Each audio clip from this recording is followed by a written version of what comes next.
Me what proof you have that she sent it. No, I want you to think about it. My witness was supposed to be here. Shoulda, woulda, coulda. This. Have a seat, please. Hello, Judge. How are you, Kevin? Case number 3015, Perez versus Boeing. Thank you. Welcome. Interesting. Miss Perez, you met Mr. Bowen at a truck stop. Tell me when that was and how that happened. In January, and we both worked there. January of this year, Of 2020. last year. 2022. Yes. And you began dating, and you, at some point, moved into his home. I was staying there helping with his kids. Oh, you were staying there? Yes, I still had my own home. Say you were staying there. Were you there 5 days a week, 7 days a week? The whole 2 months. Okay, so you were living there for 2 months. Who was living in your house? Nobody. I assume you weren't just staying there to take care of his kids, that the two of you were a couple during that 2-month period. This is what your case is about. During that period of time, Mr. Bowen had physical custody full-time of his children. 2 children? Correct, Your Honor. And how long had you had custody of them? I've had custody of them since 2020. So since they were infants. Pretty much, yes. Did you then have court-ordered legal custody? Yes, ma'am. There came a time while you were living together, according to the complaint that I read, that the mother came back into the picture and was seeking custody of the children. Correct. And Mr. Bowen needed an attorney. Yes. It is your claim that you loaned him $2,000 for an attorney. Yes. Things didn't work out between the two of you, and you left, and it was an unpleasant parting. It was not an amicable parting. That be a fair statement? Fair. Fair statement? For a while, we remained friends after that, too, though. Well, his counterclaim is going to challenge that. Right. Anyway, you want your $2,000 back. Yes. I don't know what Mr. Bowen says about the $2,000, maybe that you gave it to him as a gift. He's going to tell me, but he's got a counterclaim. His counterclaim is that you got so angry with him that in a thoroughly vindictive way, you sent a video to his place of employment, which caused him to be fired. Correct. And that in addition, you aligned yourself with the mother of his children who was seeking custody of the children. 2 mothers. 2 mothers. They're 2. Yes, 2 different mothers. Yeah. You've been busy. Yeah.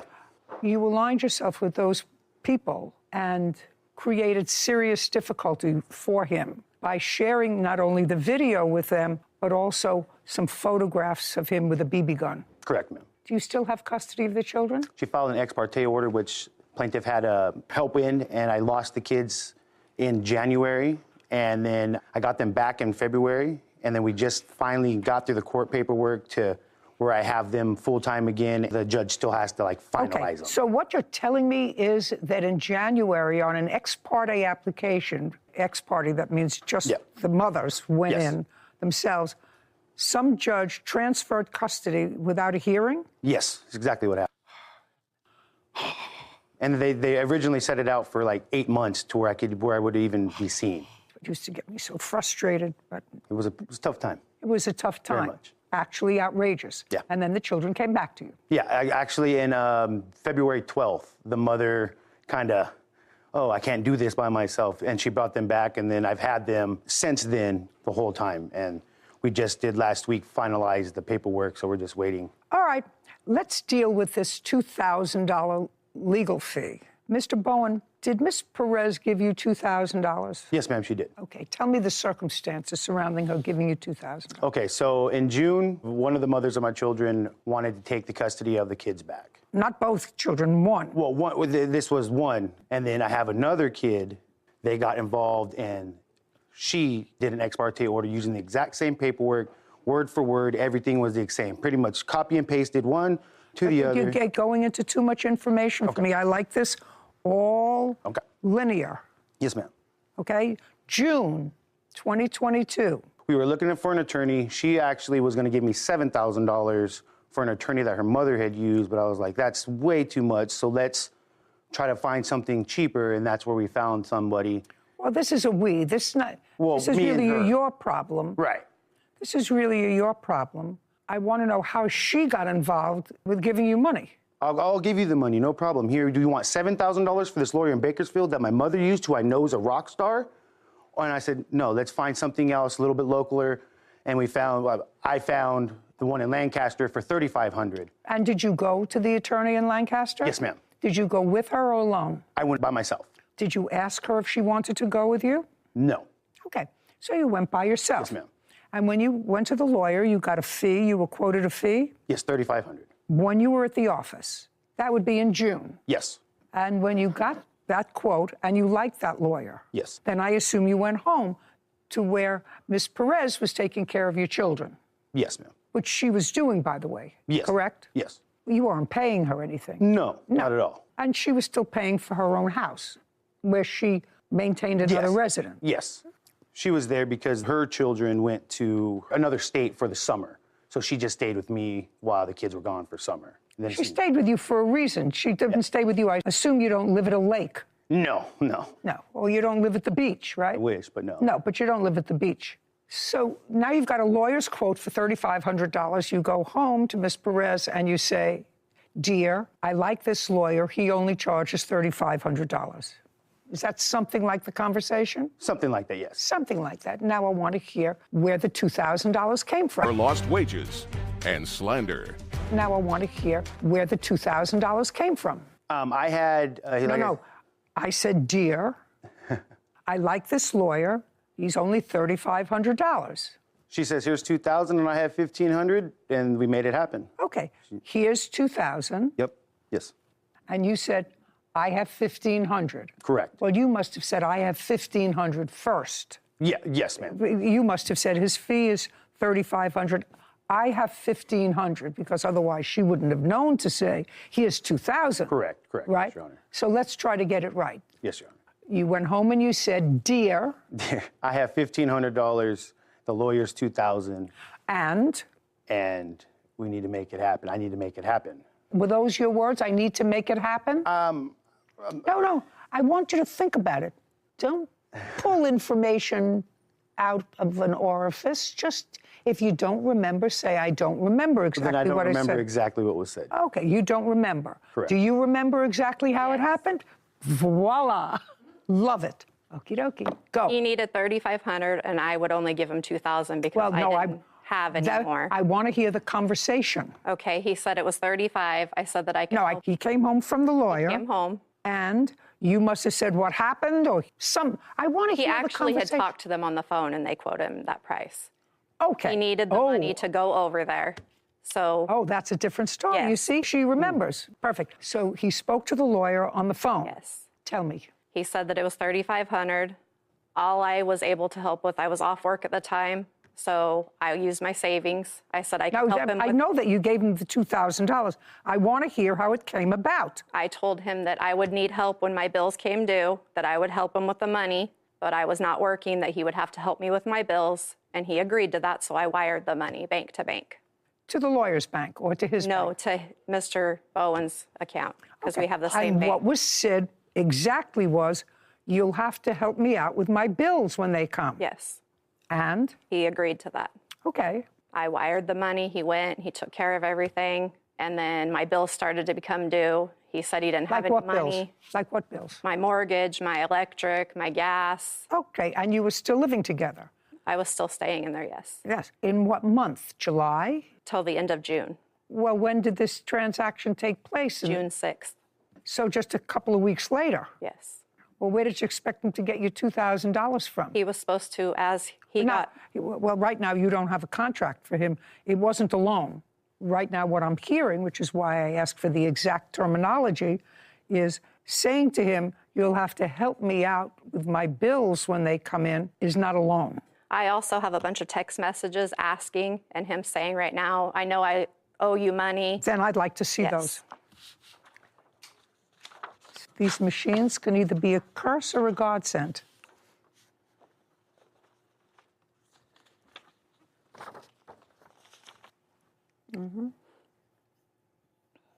Okay, yeah, it doesn't change my position that there has to be a clear contract if there's a loan. I'm borrowing this money, I will pay you back this amount of money, and according to what you told me, he acknowledges, yeah, I'll give you some money when I have it. That's as vague as, you have to help me out with my bills when they start to come in. And he says, sure, I'll help you out. Okay. Now I'm going to come to you, Mr. Bowen. Yes, ma'am. It seems from reading these text messages that you acknowledge that you owe her money. Yes, ma'am. You acknowledge that in these text messages. Okay. because you don't say, I don't owe you anything. You say, I have a big bill coming in. You know, I'm sorry. I'll try to get some to you tomorrow. Yeah. So you acknowledge that you owe her money. Yeah, I guess, yes, Your Honor. Yes, well, that's what this says. It's not specific, but you acknowledge you owe her money. What do you owe her money for? Well, I guess. Not a well. Not a well. A well is not an answer. All right. What did you owe her money for? Don't look at the sky. I want you to think and focus. Look at me, and that requires I owed her for lamb chops she bought. I owed her for a plumber she paid for, or I owed her for a... Lawyer fee. Perfect. Perfect. And the lawyer fee was how much? $2,000. Perfect. And how much of that $2,000 did you give her back? I've maybe given her $100. Just a second. Did he give you any money back? Yes, ma'am. Because it does indicate that he did, in fact, give you some money back. Yes. How much did he give you back? About what he says, $100. Okay, so you still owe her $1,900. There you go. How great. So even though you didn't have a perfect contract? I know for the future. Right. Now we have a counterclaim. Yes, ma'am. And the counterclaim is that you were very annoyed with him, which is very ridiculous, Ms. Perez. I understand from reading your papers, and I'm trying to read between the lines, and, you know, you develop a certain amount of wisdom when you get older. He had you at the house for 2 months. Your kids were away for the summer. He has these 2 little kids, right? And he was using you as a babysitter. Yes. And you felt used. I know. I got very attached to him. To whom? To the the children or him? The kids. So according to your answer and your counterclaim, Mr. Bowen, you were involved in an altercation at work. Yes, ma'am. Where do you work? I worked at Love's. What is that? It's a truck stop, and it just services pretty much the big rigs on the road. Okay. And an incident occurred while you were working. Yes, ma'am. What's the date of the incident? Because I'm going to see the video. September 18th, Of, 2022. tell me what happened. I'm a cashier, and, you know, after doing it for so long, just so you pick things up, you see people coming in and you know they're up to no good. I have my eyes on this one character, and sure enough, he grabs like a $400 party speaker and a bunch of other little electronic stuffs, and he's walking out the store, and I'm trying to get my coworkers' attention who were sitting there talking like, hey, stop him, stop him, stop him, he's stealing.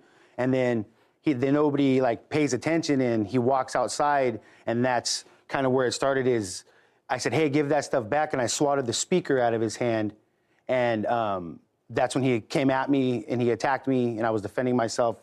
He had a knife, like once you go and you'll see it, like he had like an 8-inch knife. With his job, Okay. So you were working and trying to prevent a thief from leaving the area with property that you were responsible for. Correct. Okay. Well, that sounds perfectly reasonable unless you're living in some ridiculous community that says, oh, you got to let everybody steal. And we don't stop shoplifters because, you know, that's not the American way. Okay, so you were protecting property that was your responsibility because you work at the store. Correct. How long had you been working at the store? I worked at the store up until I got let go for 1.5 years. Okay, now I'm going to see the video. Okay. And just for context, like it starts after I swatted the big old box out of his hand. Is this the video that you allege that the plaintiff sent to your employer ma'am. and Both to of the you. mother of your children? 2 of them, yes, ma'am. To 2 of the mothers of Yes. your children in order to assist them in their In their In that ex custody parte case. orders, yes. ex parte application. Yes. I have evidence on that too. That I he wanna asked tell you the something. baby mom to lie in court today, and that's why she wouldn't come. I have to tell you something. Okay.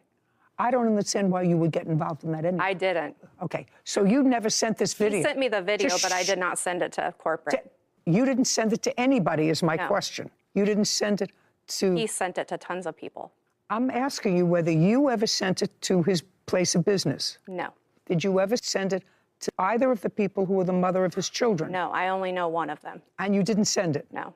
Okay, so I'll look at the video, then you'll tell me what proof you have that she sent it. Yes, ma'am. Got it? Yes, ma'am. Okay, take a look.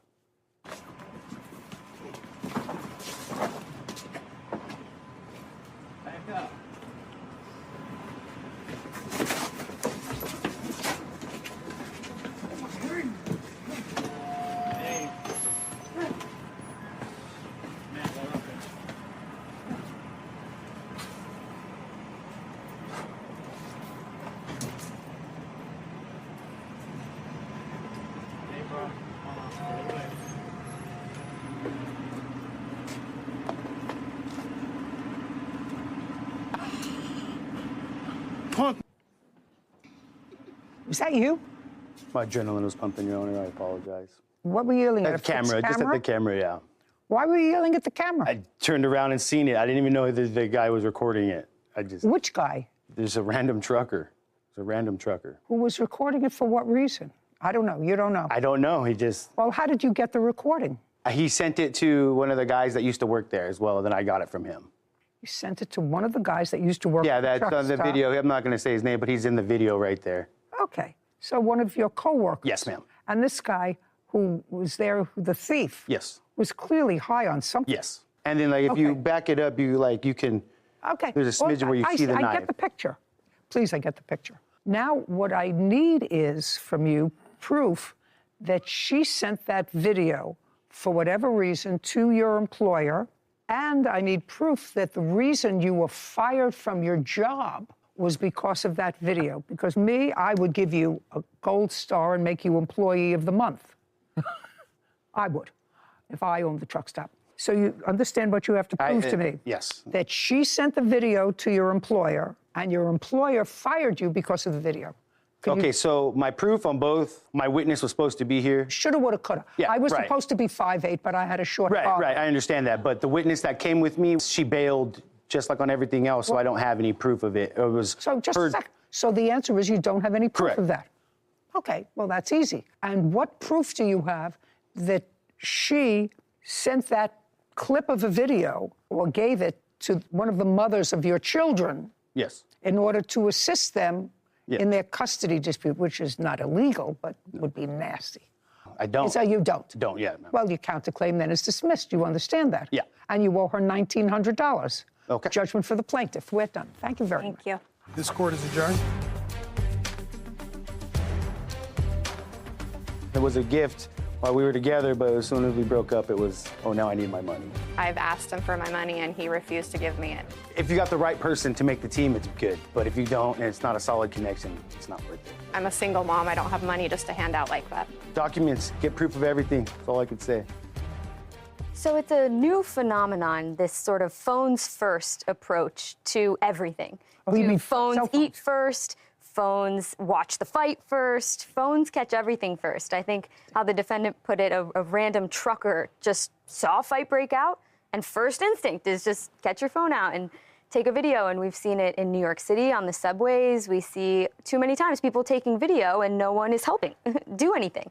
So I felt bad for the defendant. As you said, you would have given him a gold star for what he did if you owned the truck stop. Opinions Instead of- differ on that. Sarah, I'm still confused. If the owner of a business says, I don't want you to confront thieves because I don't want you to put your life at risk, Yes. and that's the reason. But if they're saying, I don't want you to confront thieves because I'm afraid that they're going to be picketing outside my stores because we confronted a thief and stopped a thief, that's a whole different thing. And I'm still not able to follow that mindset. I read something this week that in a very famous, huge chain, 2 employees followed the rules. They did not try to stop the thief who was walking out with hundreds of dollars worth of merchandise, but called the police. And the police stopped them, got them, and the 2 employees were fired. I used to say, when I worked in family court, that the first time a kid gets arrested, there has to be a consequence. You don't imprison a kid for 5 years if they've stolen a bicycle. But there has to be some consequence, just as you do with your own children. You tell them to come in at 10, they come in at 11:30, there has to be a consequence. If you don't, they think as parents, you're full of baloney and there are no rules. Well, that's what's happening here when you think it's okay to go into a store and steal with impunity. I don't understand that. I feel as if I'm living in some alternative. And everything was still there. He was getting evicted, and I wanted the belongings back. I wanted the things to come back to me because they belong to me, and that was the agreement. I have text messages. You stop paying everything. I have nothing. You hold the upper hand. When you leave, you won't have a problem bouncing back. You have your husband. I have Can I nothing. see some of just the one or text- two of the texts? Yes, Yes, ma'am. Your Honor, can I say something? absolutely. I'm not no homeless bum. I make money. I'm one of the top entertainers in Atlanta. So therefore, I do make money. I have my own money. When I met her, I was passionate about music. I took her on. And Her on for what? because I liked her aggression when it came to getting stuff done. So I asked her to manage me. I had a job at the time. I had a place to lay my head at the time. It was her decision for me to stop working. And I have it in a text message where she said the agreement was for me to pay your rent, take care of necessities, and don't exceed over anything over, I think, like $8,000 a month. So I was working, doing shows, doing that, and the money that she would put in my account and I was get, that was from me, like that's actually like me working for being an artist. I thought you were working. The agreement was for me to stop working so I could focus strictly on music. Well, that's So good. You told me you were one of the top artists. Yes. So what'd you No, need her I'm a money top for? Entertainer. So I stopped dancing and I focused nothing on music, recording as an artist, singing. So therefore, So you stopped doing what you made money in. That's what you Yes. said. Yes. You stopped to focus on just singing. yes, because I had the financial backing to do it. Mr. Alford, why do you think she was doing that, sir? She did it because it was lucrative. At first, it was business, like a business. Then I seen that she started taking interest in me. She never stayed at an apartment, none of that. So, yes, I overlooked the interest part, but we still had a plan. Let's get this music done.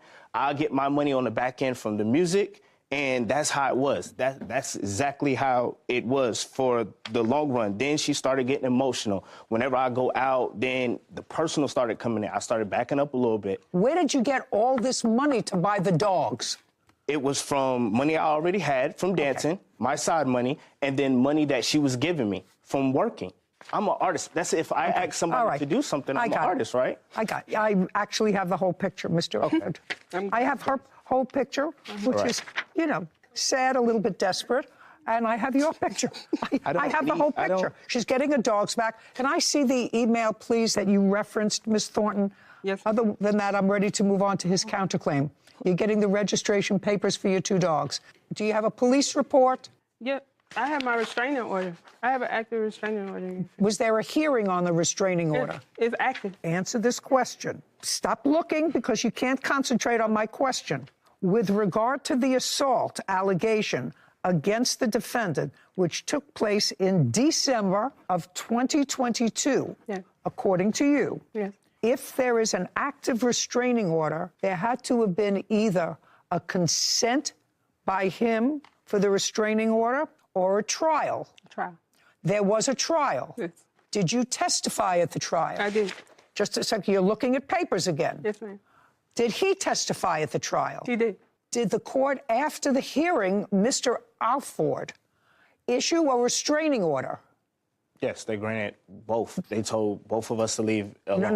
No. So what you're saying is you filed for a restraining order too? Yes. No. You did? Yes. No. And then Okay. when she... Shh. Mr. Alford, pay attention. This was my bailiwick. This is my home territory. She files for a protective order. She's going to show me her application for a protective order. She's also going to show me the final order of protection. Yes. I want you to start looking for your application for your protective order and your final order of protection. I have my Here you phone, go. please. The phone? I don't want to see it in a phone. I want to see the order. God. Protective order is what it says. What I don't have is a signed order by the judge. Okay. I'll give that to you. Just 1 second, Your Honor. May I please have, Mr. Alford, your application for a protective order, for your application where it says Donnie Alford against Amina Thornton, and your final protective order? No, so I didn't get a final protective order. Well, she did. Yeah. Okay. And the judge told us both to leave I don't each other care. alone. Don't tell me what the judge told you, sir. You're wasting my time.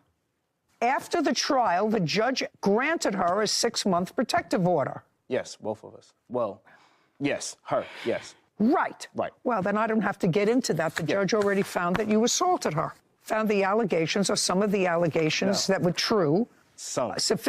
I don't care. Some or all. She's suing you for an assault. Okay. The court found that there was sufficient assault, menacing, threatening, or harassing to issue her a final order of protection for 6 months. You have no police report, correct? No, I did not file a police. Okay. And the medical records on which this assault was based, a visit to the doctor, anything else? It's just the emergency room and the follow-up. I'd like to see it. For what date is that? That's just the bill, Your Honor. I couldn't get the. I can go into My Healthy Vet. I had to go to the VA. This is a statement date. This was just this month. I know. Yeah, you just got this bill for this case. Okay, throw this away. Okay, now we're going to get to his counterclaim. Put all your papers away. On your claim, the court's going to issue an order, and the order is that the 2 dogs, you'll give the names of the dogs to the clerk and all the other materials so that the AKC will issue the registration papers in your name for those 2 dogs. He has a counterclaim seeking the return of the 2 dogs, which he's not getting, 3 puppies, which he's not getting because the dogs aren't his, and defamation of character. Now, Mr. Alford, you make a claim here that, if true, is very problematic for her. You say that after this whole thing sort of broke up, the managerial relationship as well as the, albeit brief, social relationship, she defamed you by publishing someplace the fact that you have AIDS, carry multiple STDs, and hit women. So the court that heard the protective order may or may not have found that one of the actions that you did was hit women, so I'm going to forget about that in this. But I want you to show me proof that she published facts that you either have AIDS or carry multiple STDs. So here's this. Now just look at it carefully and make sure what you're giving me supports your statement that she alleged either one of those 2 things. It's this one right here. It's the main one. Just a Yes. second. Is that the only one that you have? No, I have a lot, but that's the main one where Not she was main talking one. about Not main one. I asked you for anything that you have where she published that you either had AIDS or multiple STDs. Okay. Your Honor, he's the. Don't speak. That's the only one for the AIDS and STDs that May I I have. see them, please? Yeah.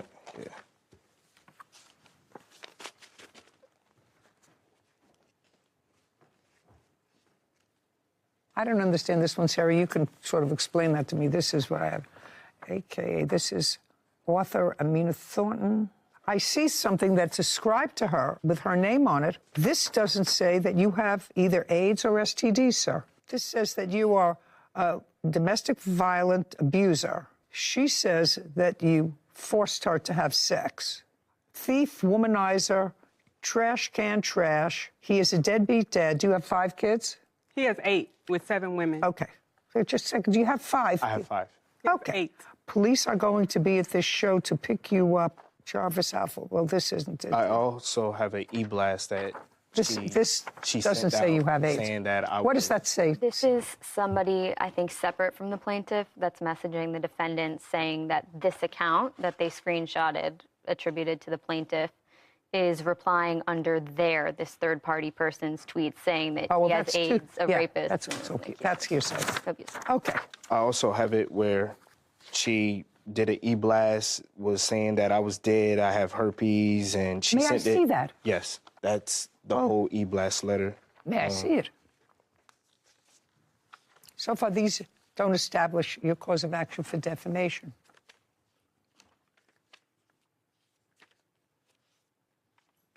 Would you show this to the plaintiff, please?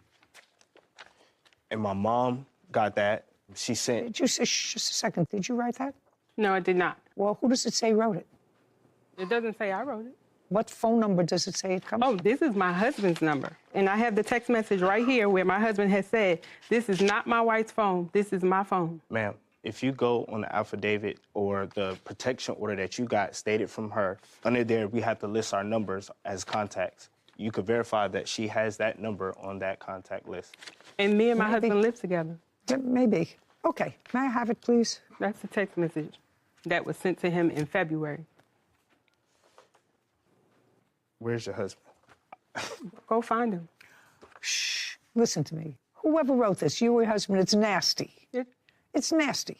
right? It doesn't say that the defendant has AIDS. You can't accuse somebody of that just to be spiteful. You don't in this, but it's just a nasty, nasty email. And you say it was not authored by you. It was not. Could have been authored. He has sent my husband text messages saying that he has had sex with me, made love with me, all kind of stuff. Oh, you know what? Are you and your husband still together? I am. Can I say? 24 years. 24 years. All right. It was a mistake. It was a very big one. Big mistake. A very big one. It was a very big mistake. Yes, Thornton. the biggest mistake of my life. Yeah, very big mistake. Who are you living with now, Mr. Alford? I stay with my girlfriend. Is that your No. girlfriend? Yes. Okay. And what are you doing? I breed dogs, You breed dogs. Frenchies. Yes. How many dogs do you have? We have 3, but we currently have 2 French bulldogs and about to get another one. I just feel sorry for all these dogs. It doesn't appear to me that it's really such a good hobby. I'm not the person she's trying to make me out to, and I hope that you allow me to show you that. Listen, Mr. Alford, I want you to clearly understand me. I'm not getting into extrinsic material, sir. She says you have 8 children. You say you had 5. If you have 5 children, and what you're saying is you spent thousands of dollars on dogs in the same time period where someone else is paying your rent so She that was you only can paying develop my your rent. media career, how much money are you paying in child support, Mr. Alford? I paid $25 for one child, and I pay $25 or what? $25 a month for one A child. month, just a second. And then Do I you- pay $145 for another child, and that's only because... month? Yes. A month. Well, I have to tell you something. Business, I do that. That if I was a bum, she wouldn't have came to me and either gave me money to do what I had to do. I'm not that character. I'm not that guy. I take care of my responsibilities. I've been taking my responsibilities before I moved to can't- Atlanta. You can't. Yes, I sir. can. On $25 a month, you're not supporting a child. I'm excellent. Don't speak. I want you to be quiet. This is his I career. don't want Child- you to speak. Yes, ma'am. That's not the only thing I pay. I take care of Well, my tell kids. me what you... I take care of No, my just kids. a second. How do you take care of your kids? I provide for them. How? If somebody needs something, then I do it. You mean I like take if they care. need a pair of sneakers? If anything, I No, go get my anything. kids. I have Okay, 2 kids. I very good. came to Georgia because my kids is in Georgia. Good. This is the ruling of the court. The ruling of the court is that we will notify AKC with regard to the... Nothing about the defamation of character or none to of the that. dogs. Sir, My girlfriend is a teacher. She sent a letter to the superintendent and threatened that, oh, well, you have a rapist in the house, and sent letters and pictures, nude pictures to my mom, posted on internet. Like, I'm just a second. Did you post nude pictures? Put it down. Put your thing down. This is Did you put stuff your I bought for his kid. Do you understand me? Yes, ma'am. Now you're being annoying. Did you post nude pictures of him on the internet? No, Your Honor, he has an OnlyFans account. I'm dismissing your case the next time you say a word. Do you understand? This I'm going is to where- dismiss your case. You'll be without the registration for the puppies. Do you understand? This is where she sent people the text message, and you can see it has a little nudity in it, but I didn't want to make it big, obviously, because we're in the courtroom. But you can see where I'm naked in here. She sent my military ID to people. It's been like this. And then I have text message where I tell her to leave me alone. And all she does is say, oh, not until I get my dog papers, not until this happens, not until that. You wanted an enemy. I have He's all never of this. been in the military. Do you understand what I said? I'm going to dismiss your case the next time you say a word. I don't understand, man. Just a second. The next time you say a word, I'm going to dismiss your case. Do you understand? Yes, ma'am. Good. Mr. Alford, what you're claiming, sir, and I'm going to do this very quickly, what you're claiming, and I can imagine that this is a course of conduct that, what do you want? I don't want anything. Then take the finger down. I understand, Mr. Alford, that if what you're saying is that she's embarked upon a campaign to harass and embarrass you, look at me, Mr. Alford, what precipitated that? What precipitated this campaign of harassment? Because now you know how to go to court to get a protective order. Did you ever bring these allegations to the judge who heard the application for a protective order? That's either a yes or a no. There is an open case that I can't discuss, but she has been locked up because she has came to my home and assaulted me and stuff like that and destroyed property. But So, just a second. So, when you say there's an open case, where is that open case? Fulton County. Is it a criminal case? Yes. On what date was she arrested? I don't know the exact date. Do you know on what month and day and date you were arrested? April 12th of 2022. My God, you people. Was the issue with her the papers for the dogs? No. What was the issue? Because I think you said that the before. She issue- wanted the papers for the dogs. The issue is that she wanted something from me and didn't get that. You know, because if it was the situation with just the dogs or anything, then she would have been left me alone. If I harassed her, if I raped her, Okay. if I did all this stuff to her, why is she still coming to me? I'm not coming to her. It's been a whole year of this, of being harassed. Your kids get involved. I didn't even know the dog had puppies. I don't follow her. She's sending me pictures of I got the dogs have puppies, woo, woo. Well, like all of this. I'm going to explain something to you, Mr. Alford. You know, I could be wrong. I was last wrong in about 1947. I remember I ordered the wrong flavor ice cream from the Good Humor Man. You each wanted something different from this relationship. That's crystal clear to me. Whatever her motivation was, clearly was not your motivation. And eventually, the realization was, how old are you? I'm 35. How old are you? 46. Okay? 46 doesn't go into 35. I learned that. 35 goes into 46. Okay? So eventually, it didn't pan out, and there's lots of bad feelings. Going into a business with Frenchies, I actually just feel sorry for the dogs. But if there was any irritant, Mr. Alford, any irritant whatsoever that involved the registration papers for the dogs, you should have let her have them. No. Because this is not a question, this is now a ruling.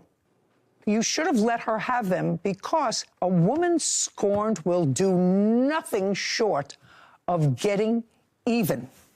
Men are just happy to walk away. A woman scorned is a whole different thing. And what I'm telling you, sir, if the one irritant was giving her the papers for the dog, which there is no way you paid for these dogs. I did. A penny. No way you And paid for I these didn't dogs. You give weren't her- even paying I your didn't own give rent. her the dog. Anyway, the ruling of the court is you get the registration papers for the dogs. Everything else is dismissed. We're done. This court is adjourned.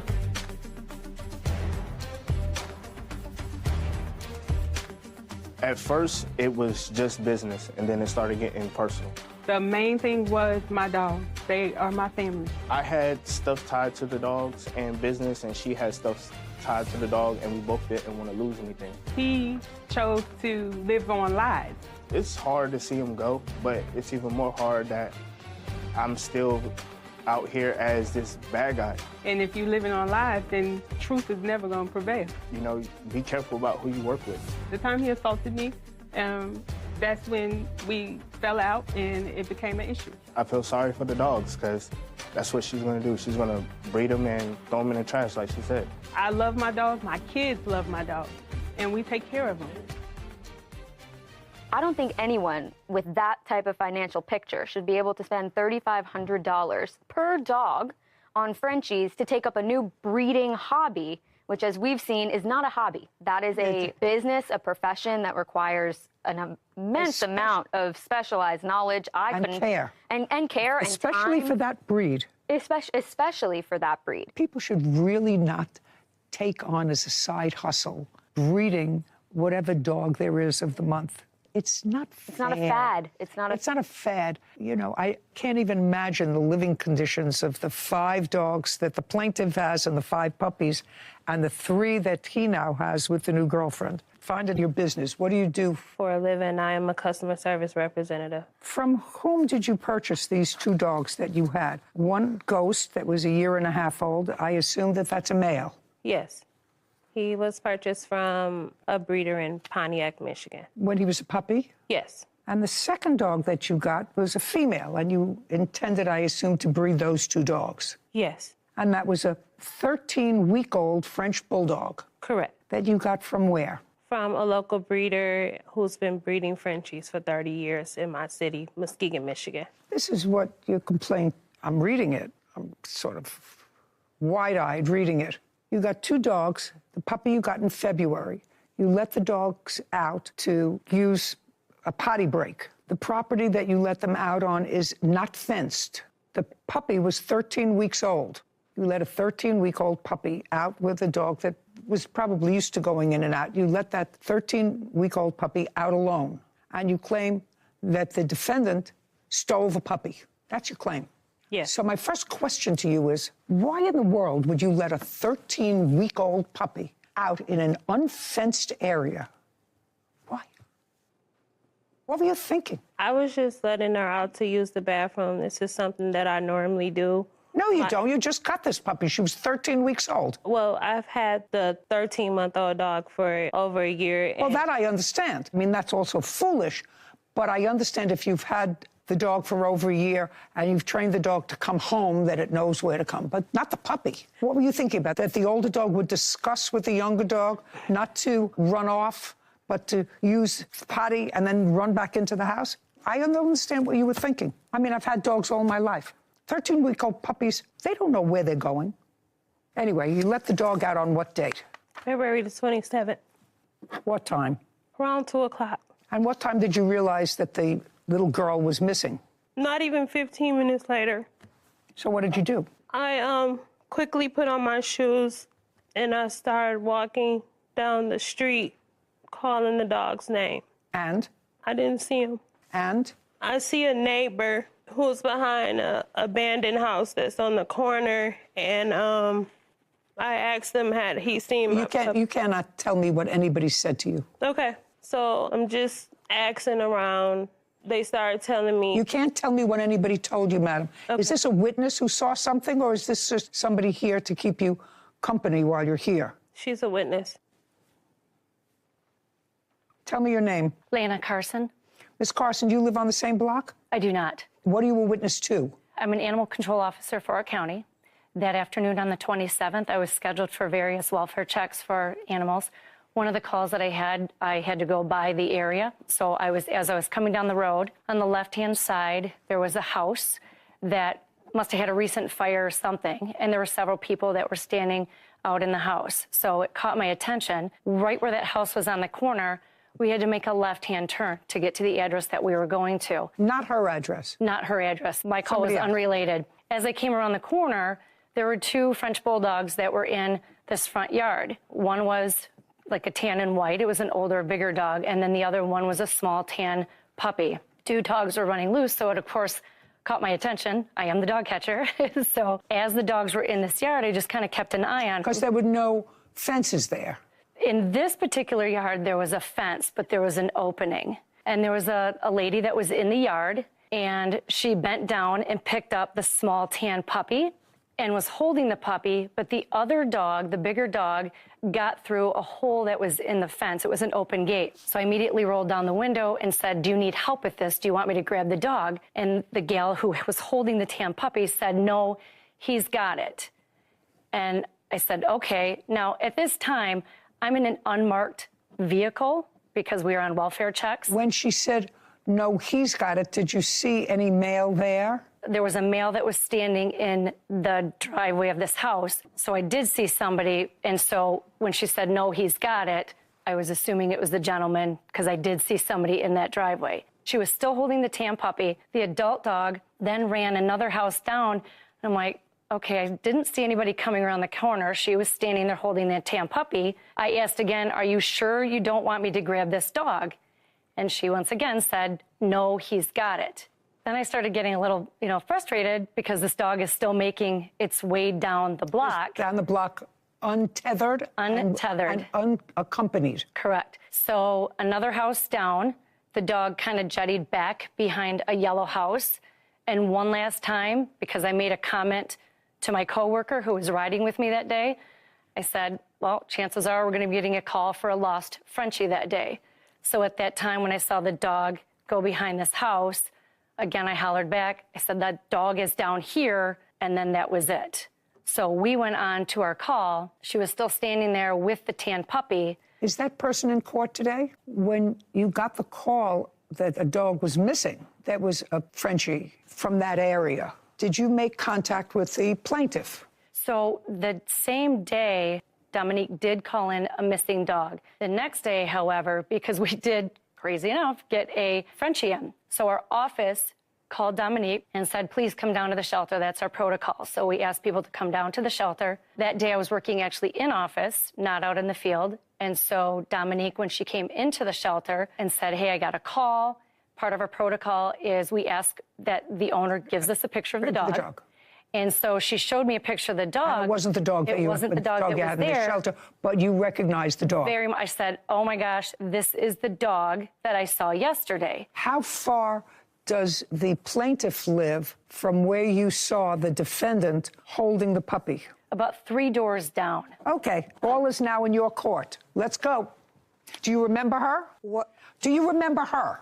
I remember a lady saying something one time in a white van. If she was the lady in the white van, that's someone did talk to me. The lady in the white van says that she asked you 3 times. Did I get that? True. 3 times. Do you need help here? Tell me what you were doing with her dog. If she seen me, she seen a guy at the Don't corner. tell me what she saw. She saw you picking up from a front yard. I assume it's yours. No, not my front yard. It's a house across the street. So you saw the 2 Frenchies, the big one and the little one, in a yard across the street from you? Yeah, I seen the... Just shh. Yes. And you crossed the street. Yes. You crossed the street and picked up the puppy. They were trying to catch it. Who was trying to catch it? 2 guys I seen out there. They were trying to catch it. They wasn't by each other at first. It was a small one by the opening, and there was a bigger one. I didn't see that one till later. Like, I seen the small one first. They were trying to catch it. So they the dog, trying to get the dog. So I went across the street. I grabbed the little one. It was almost by the fence. Okay, so I grabbed the dog. As soon as I picked up the dog, I lifted it up. She said, asked the question 1 time, that's it. And she kept going. I never seen her no more. I never held it. She never came back again because it was that fast. I went right back across the street. I handed the dog off and left. To who? It was a guy. It was 2 cars parked on the side. It was a silver car, and I'm not sure what other vehicles right there, but they were both outside the car. And I handed the dog off because they were already out there when I came outside. You see any 2 men? I saw a lady with long black hair, long gray coat. There was a gentleman with a black coat and a black hat, and then there was another woman there. Another woman? Mm-hmm. When did you first find out, Miss Thomas, that this dog belonged to the plaintiff? The next day. Tell me how you found out. The police officer came and asked me, have I seen these dogs? He was going around house to house. And I said, yes, I seen them yesterday. And I told them I handed it off to a male. And you didn't say anything to him, didn't have an exchange of conversation? He said, thank you. I was really trying to get my groceries out the car at the time. And I had a little baby. I went back. My mom was in the house at the time with the babe. That was baby. I didn't ever have no conversation. This is your mother? Mm-hmm. Yes. Step up, please. Tell me your last name. Phillips. You remember the day that your daughter is talking about, which is February 27th? Yes. How do you remember it? She came back in the house. I asked her, did she need any more help getting the groceries out? Because I was in there watching the baby. And she said, no, she got everything. And then... So she said, no, I have everything. Yeah, she told me she got all the stuff out the car, and then she wanted to say, she said, these people was out there. I had helped the people get their dog. I thought she was being a good Samaritan. I didn't know this was going to take effect like this. I thought she was just being a good Samaritan, and that was it. Do you have any dogs? No. Does your daughter have any dogs? No. Did the 2 of you live together? No. When had you arrived at her house that day? I know it was in the daytime. It was kind of early when I got over there. I usually go to work, come home. Not usually. I want you to tell me what time you got there. You remember everything about that day. It had been probably about 12. You got there at 12? About 12. And what time did she leave for the grocery? Probably about an hour and a half of me being there, about an hour and a half. So she left about 1:30? Probably about 1, because she was back. She didn't get a lot of stuff. Probably about 1. And what time did she return? She wasn't gone real long, about 45 minutes probably. So she was back by 2 o'clock? Yeah. And what time did you see the defendant with the puppy? Probably shortly before 2 o'clock. Miss Carson, you've heard Miss Thomas say that when she came home from grocery shopping, she saw these 2 dogs across the street. One of them was a small puppy. She went over and picked up the small puppy. She believed that these 2 men, she said 2 men, you said you saw a man and a woman, and the dog belonged to them. She turned the puppy over to them. You're an animal control officer. Is anything that you saw on that date inconsistent with what the defendant just told me? I do know that there was a female there. There was a male. She was already over on the side of the house where the dogs were, and she was picking them up. Who was picking them up? I'm sorry, the defendant had picked up the dog. The puppy. Yeah, I did not see anybody else trying to get these dogs. She was the only one that was in pursuit of these two dogs, and just picked up the one, and then it was just kind of like, oh no, he's got it. You know, that's why I was kind of, this dog is getting away. There wasn't a lot of, you know, intent on getting that other one. That's why I was following it. So I did not see anybody else that was trying to help get those dogs. When did the people approach you and say, this is my dog? She didn't see anybody. They were already out there, and they were trying to get the dogs already. And that's when I came across the street, and then the little one started going that way, and I grabbed it. And I went right back to that corner and handed the dog off. She seen me hand the dog off. When the police asked me, I told them, I said, a white van rolled past and everything. I said, they were there. She was like, did I see Pound Buddies? I said, no. Because she said she was in an unmarked car. I'm thinking maybe that was them, but I'm like, I seen a lady in a white van. That's it. And she seen me hand the dog off, and I went back across the street with the long coat. I walked right. I didn't have no dog in my hand, not even 5 seconds. I picked the dog up and straight handed it off. So how would you dare and ask me 3 times that I need help? You didn't ask me no 3. Did you know how all of this could have been avoided? If I wouldn't have ever let my dogs out unattended. Right. Which you're not supposed to do anyway. Not the big one, and certainly not the little one. And I'm not prepared to label Miss Thomas a thief based upon what I heard. I'm just not prepared to do that. I think that there could be a scenario where that happened. But even based upon your witness's testimony, I'm not prepared to do that, to label her a thief. So what other evidence do you have to show me that she was a conspirator in waiting for you to let your dogs outside and stealing the puppy? I'm not saying that she was a conspirator to waiting. I certainly left the opportunity open. I have a big sorry yard. I'm a renter. Me and my landlord have went back and forth many a times. Has nothing to do with your landlord. It has only to do with you. It has only to do with you. That's what leashes are for. I understand. And so with that being said, I have a police report. I'd like to see it.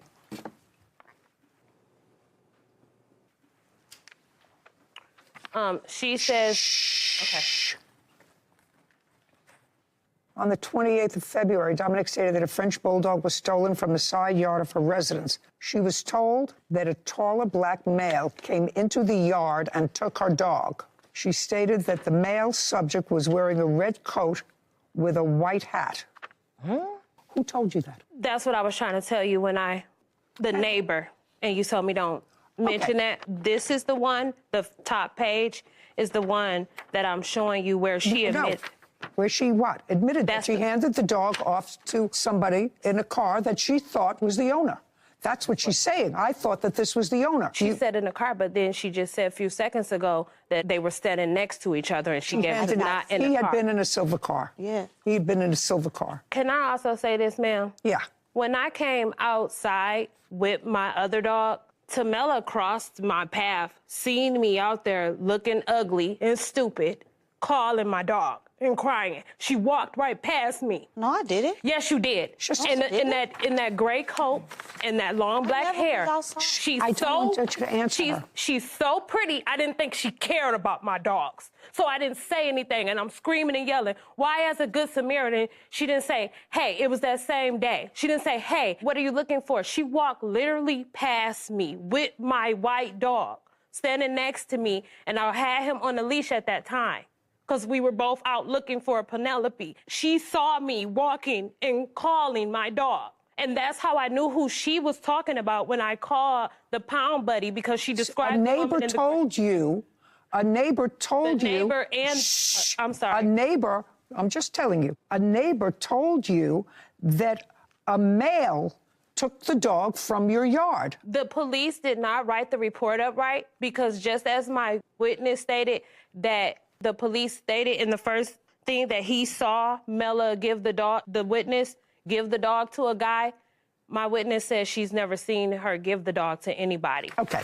I am not prepared to say that the defendant stole your dog. Okay. I'm prepared to say that you were a very bad caretaker of a 13-week-old puppy. Okay. And that you have to bear that burden. There is a slim possibility that the defendant may have been involved in stealing your puppy. I somehow doubt it. The only thing that I know for certain is that you let a 13-week-old puppy out unattended. Forget about the year-and-a-half-old puppy. I would never let my 2-year-old puppy out alone and unattended in an unfenced yard. So those are the consequences that you accept.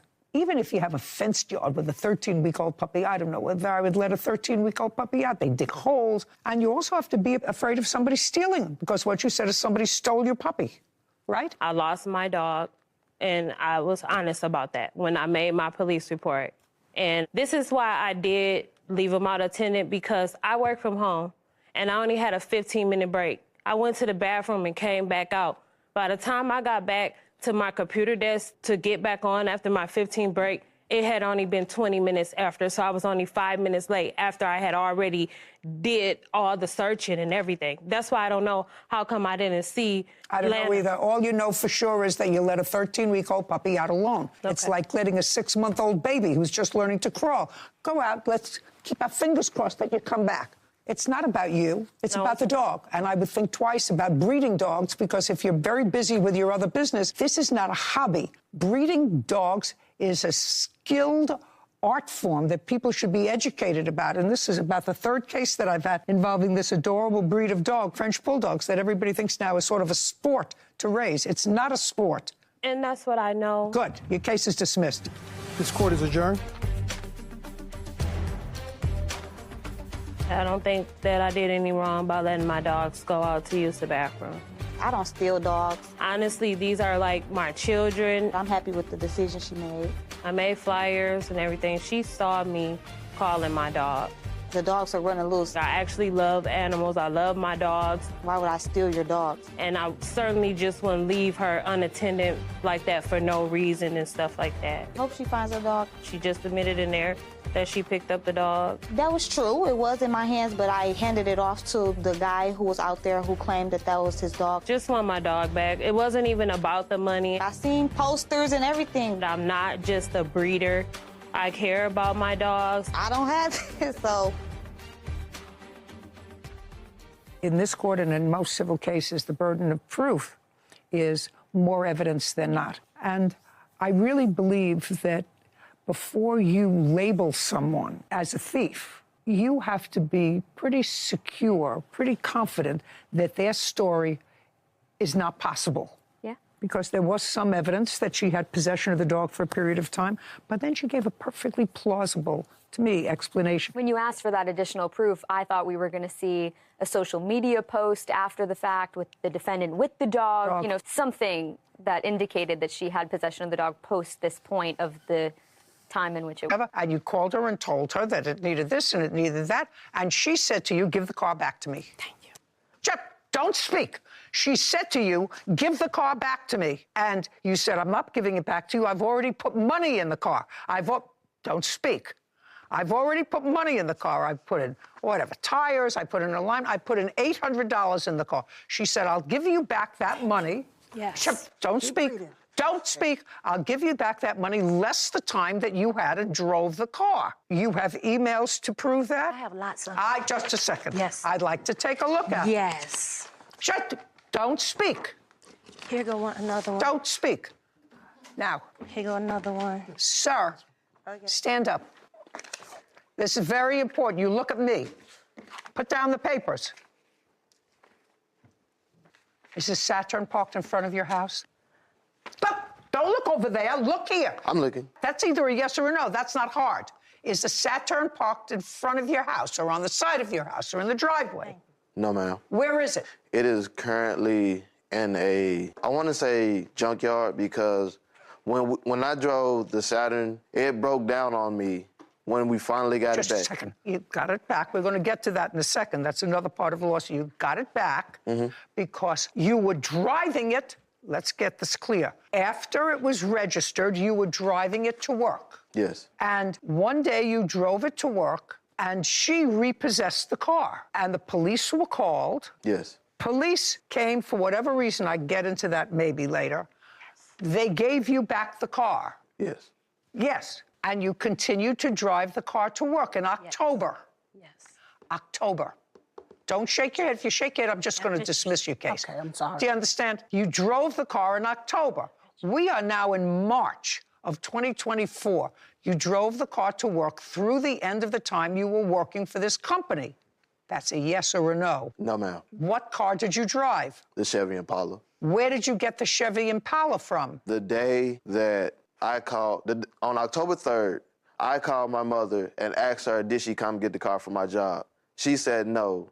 And I said the car wasn't there, and I found glass on the parking lot where I parked the car. How do you get the Impala, is my question. The way I got the car is because when I called my mom, she called her, and she came and got me from work in the white Impala.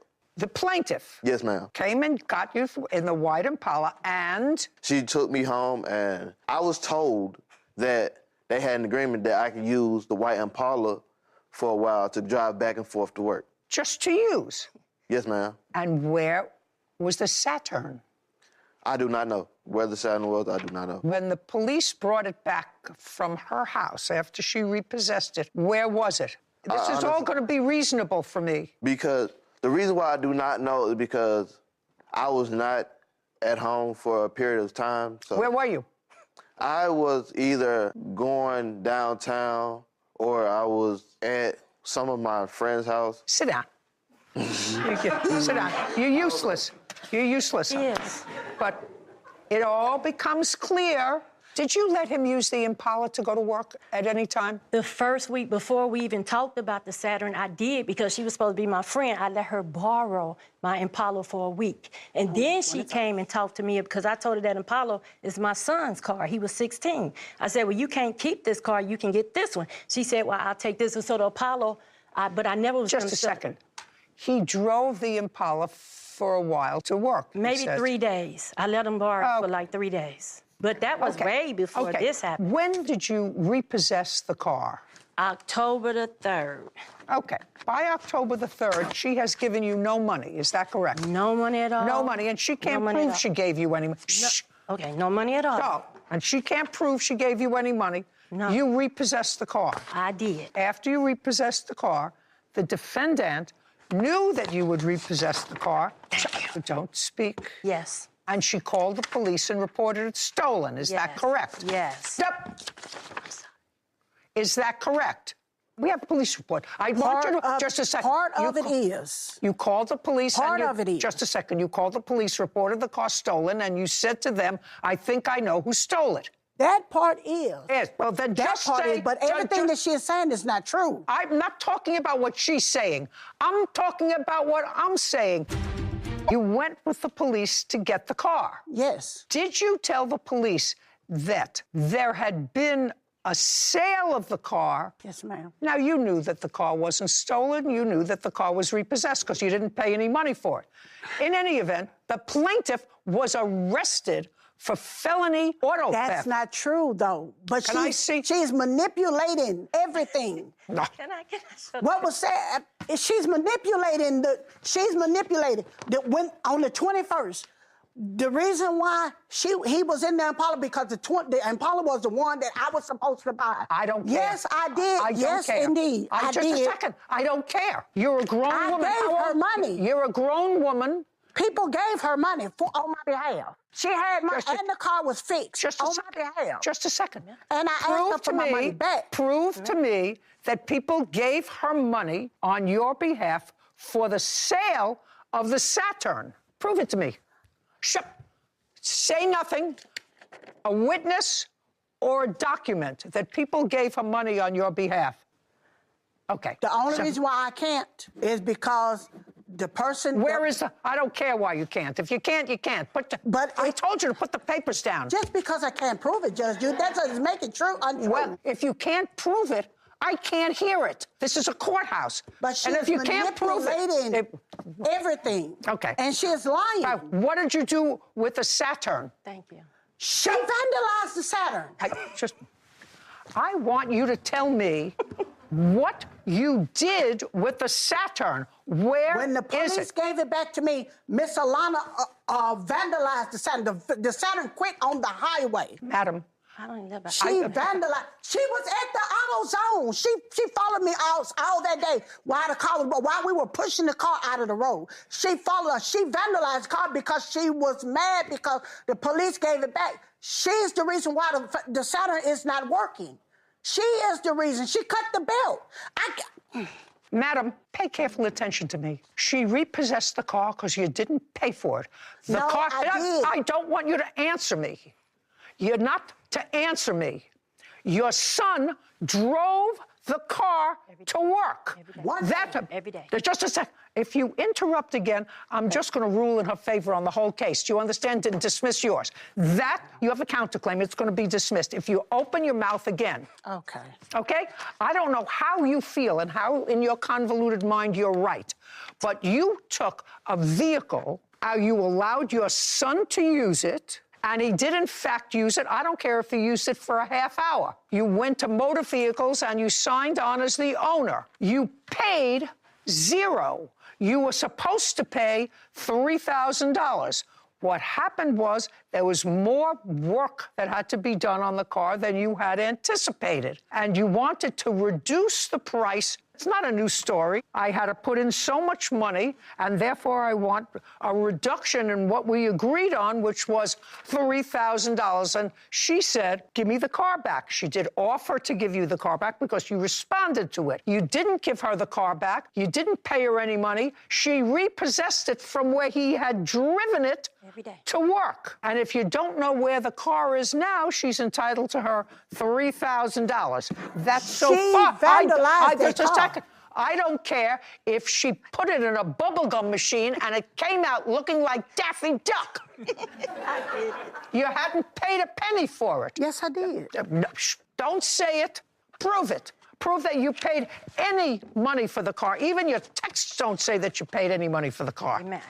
Okay, now let's move on to the next cause of action, because originally I was just going to throw it out, but I see that I'm dealing with somebody as thick as a wall. Can I see the police report, please, where you were arrested for grand theft? I wasn't arrested. Good, then you have no claim. No, I do. Just a second. I'm sorry. Let me see the police report. I'm sorry. They did come after me. Don't speak. Okay. Police told you if you didn't return the car, they would arrest you and take you to jail for auto theft. So you returned the car. Yes, but That's a yes.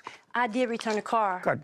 But they did still come after me because I asked him, I said, I'd never been in jail before. So I said, call the sergeant or something because I'm not going to jail for something I didn't do. Just a second, you returned the car. I did, but And you didn't go to jail. They sent it to the prosecutor's office. They came after me. Just a second. Messy. The grand theft auto. Just a second. Just a second. What happened to the case? You returned the car that day. You went into your house. Police were there. They took the car back from your house. Right. Okay, and you went back into your house. Right. And then you got something in the mail. Yes, in January, I think. Yes, I did. I did. May I see that? Did. That's just the police. Don't Okay, speak. I'm sorry. Oh, just a second. You pled guilty. No, I did not. That's what it says. No, I didn't. Okay, but no, I have the dismissal letter because I showed her May I all see the that? proof. I did go before the prosecutor, and when I showed all the proof, she said that she'll rethink it, and then she dismissed everything. I didn't plead guilty to that. Okay, so the case was closed, and the case was closed in January of 2024. Were you contacted between the time that the car was picked up at her house and January of 2024 by the police? Yes, ma'am. When? I had got something in the mail. I don't remember the date. But when I got it in the mail and I saw that she was facing charges. Now, just a second. What did you do with the document? Did it say, do you want to pursue the charges or do you want to drop the case? I said that Miss Alana... Cash payments towards the car and owes her nothing. You said you didn't want to pursue the case. No, I did not. I didn't want to pursue the case. Okay. And do you have any evidence to the contrary? Is not an answer. Do you have any evidence to the contrary? But on her countersuit, Okay. she sent papers. Very good. Very good. The car isn't there anymore. They don't have the car. You sent it to a junkyard. Is that No, what you... ma'am. No, Where ma'am. is it? The car broke down. She vandalized the car. So where is the car now? I don't know. The car broke down in front of the car. I want to know the last time you saw the car. Where was it? Okay, he wasn't with me the last time I saw the car. No. When you don't, But he was when you there the can't first time it remember broke what down. I'm asking you, important I things. remember where the car was. The last time you Yes, saw ma'am. it. The last time he saw it. Well, then if that's not the last time it was seen, then what do I care? Okay. The last time I seen the car, I was on my way home I was driving the car. The car broke down on me. Date? The date was October 29th. I was driving the car down Sagamore. And it broke down. Yes, ma'am. Sit. So you were driving the car the month of October. You were driving the car the month of October, if this was October 29th. Now the car broke down, he said, on October 29th. No, ma'am. It's not. The car broke down. I don't Okay, care. ma'am, please. I just want to know where the car is now. Give me a second. No. The car broke down the same day that she gave the car back. The car broke down. I want to know where the car is now. Is it in a junkyard? That's what he says. Is it trashed? Is it in your house? Where is it? The last time I seen the car, I was pushing the car down South Street because the car broke down in front again. The car broke down in front of Outback Steakhouse. I don't care. We pushed. Wait a minute. I pushed Just the car. tell me where the last time is you saw the car. I'm telling you. I don't want a whole story. Where was it? Give me a street. I pushed it behind Outback Steakhouse because it broke down on the highway. And so it wouldn't quite, I had to physically get out and push the car off the highway. And a couple of guys helped me push the car off the highway. So, is that the last time you saw the car? Yes, ma'am. Did you take the license plates off? No, ma'am. You left your license plates on. Your license plates, they're attached to your name. Yes, ma'am. I don't believe a word you're saying. Oh, Judgment my for the plaintiff in the amount of $3,000. Your counterclaim's dismissed. We're done. This court is adjourned. It's horrible how people can manipulate the system. She did make a good decision. And they can manipulate evidence. Nothing that she said in that was true. Basically, everything she said was a lie. Her son was driving the car every day to work. The contract was about the Chevy Impala. We had no contract for the Saturn. So they lied, but that's okay. I did get the money for my car, so that's good. I asked the prosecutor not to prosecute. I told him that she got a daughter in China, and she got kids in high school, and she's a mother, and I didn't want to see her prosecuted. I mean, basically, I just started crying about the situation because I could have went to jail for 350 days. You know, my kids, everything would have been gone. You know, I just want to thank Judge Judy because, I mean, hey, it's not what happens in life, it's what you can prove. And if you can't prove an incident, then, like she said, she can't hear evidence on it. So I couldn't prove my case. I couldn't prove it. No friendship there. I can't be friends with people like that lie, manipulate, and use people. I can't be friends with stuff like that. Good takeaway is that it's very important if you're dabbling in the business of selling used cars, whether it's 1, whether it's 15, to have some level of specificity. I mean, I saw glimpses of the contract, or what they consider to be a contract, and there's no mention of what you're contracting for. There's no name of the car. There was a little bit of specificity regarding the payments, but all of that is sort of null and void if you don't know what you're contracting for. So to have very clear, cut out what you're contracting for, what type of car, what year car, maybe throw the mileage on there for sake of a full picture, and then discuss whatever breakdown of payment you were discussing, how much it's going to be up front, how much if you're going to allow monthly payments, what the repercussions are for not making those monthly payments. And if that's your business, like like the plaintiff said, was sort of a side business for her, selling these used cars, you would think she would have sort of a boilerplate template for that sort of thing. It would have cleared up a lot of confusion that we had here today. You can get that online. Yeah, yeah. They have these things online, bills of sale for cars. You know, just fill it out. In a contract, you need an offer, an acceptance of the offer, what the offer is about, whether it's about for property, whether it's about for services, whatever it is. And the as-is portion is very important as well, which is where you list in the contract, in that part at the bottom, sold as is or not, whatever you agree upon. Whatever your agreement was. Sure. Anyway, but if the general rule is if you buy a used car, you're buying it as is. And if there's a contract, a written contract, anything outside of that written contract usually is not allowed. It's called puffing. Yeah. This car was driven by a little old lady to the Piggly Wiggly on Friday every week in Florida.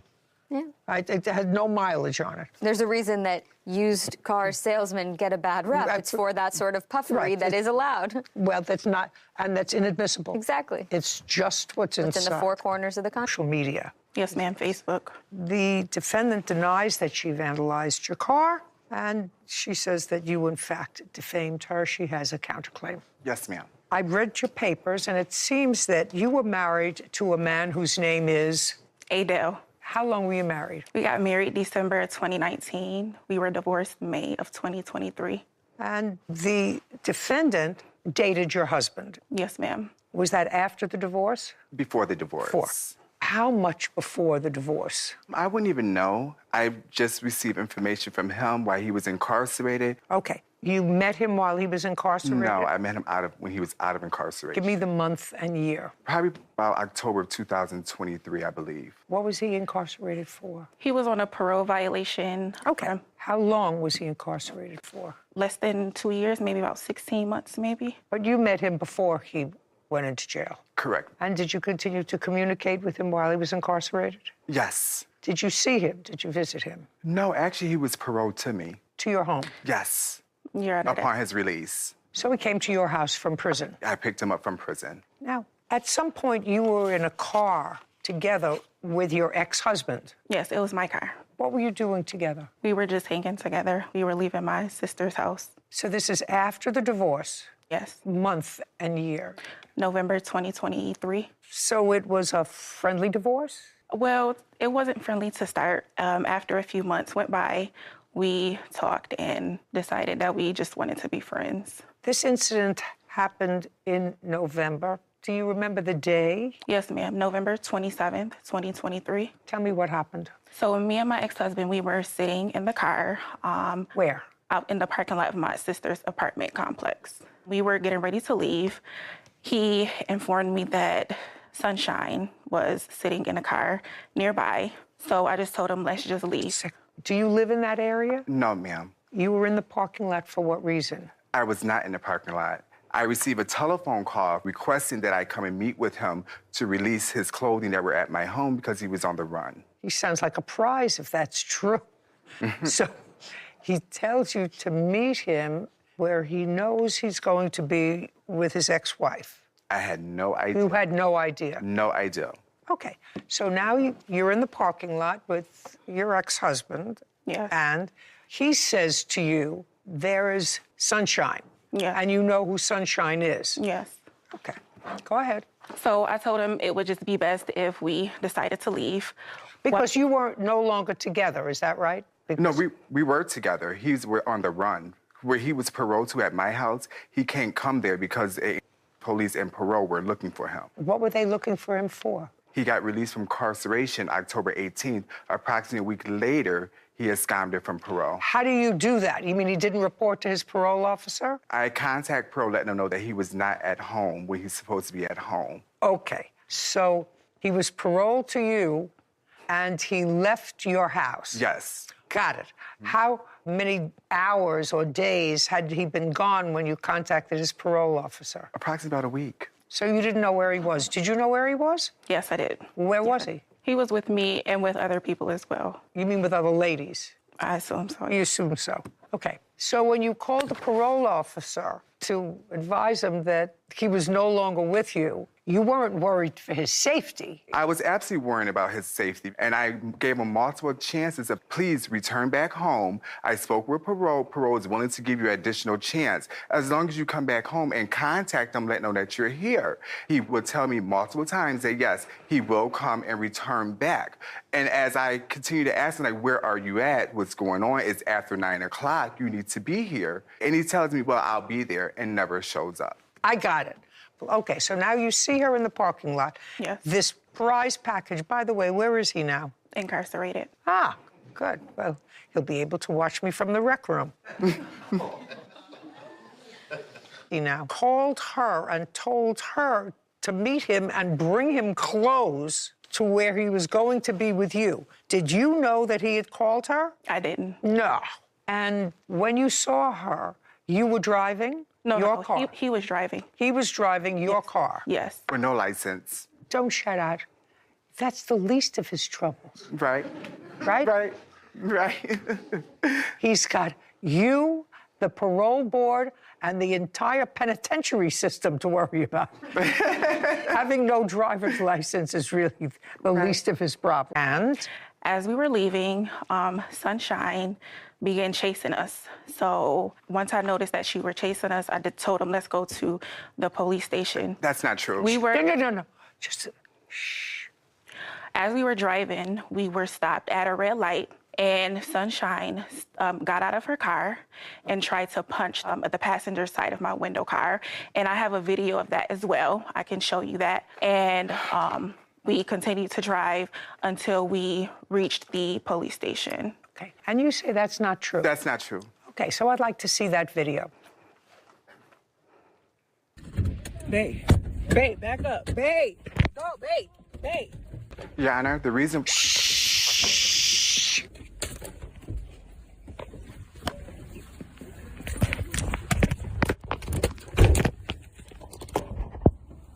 Now, that was you getting out of your car and approaching her car. Yes. So when you said that's not true, that's what I saw. I saw you angry getting out of your car. She stated that I tried to bust out a window. Just a second. I saw you angry getting out of your car.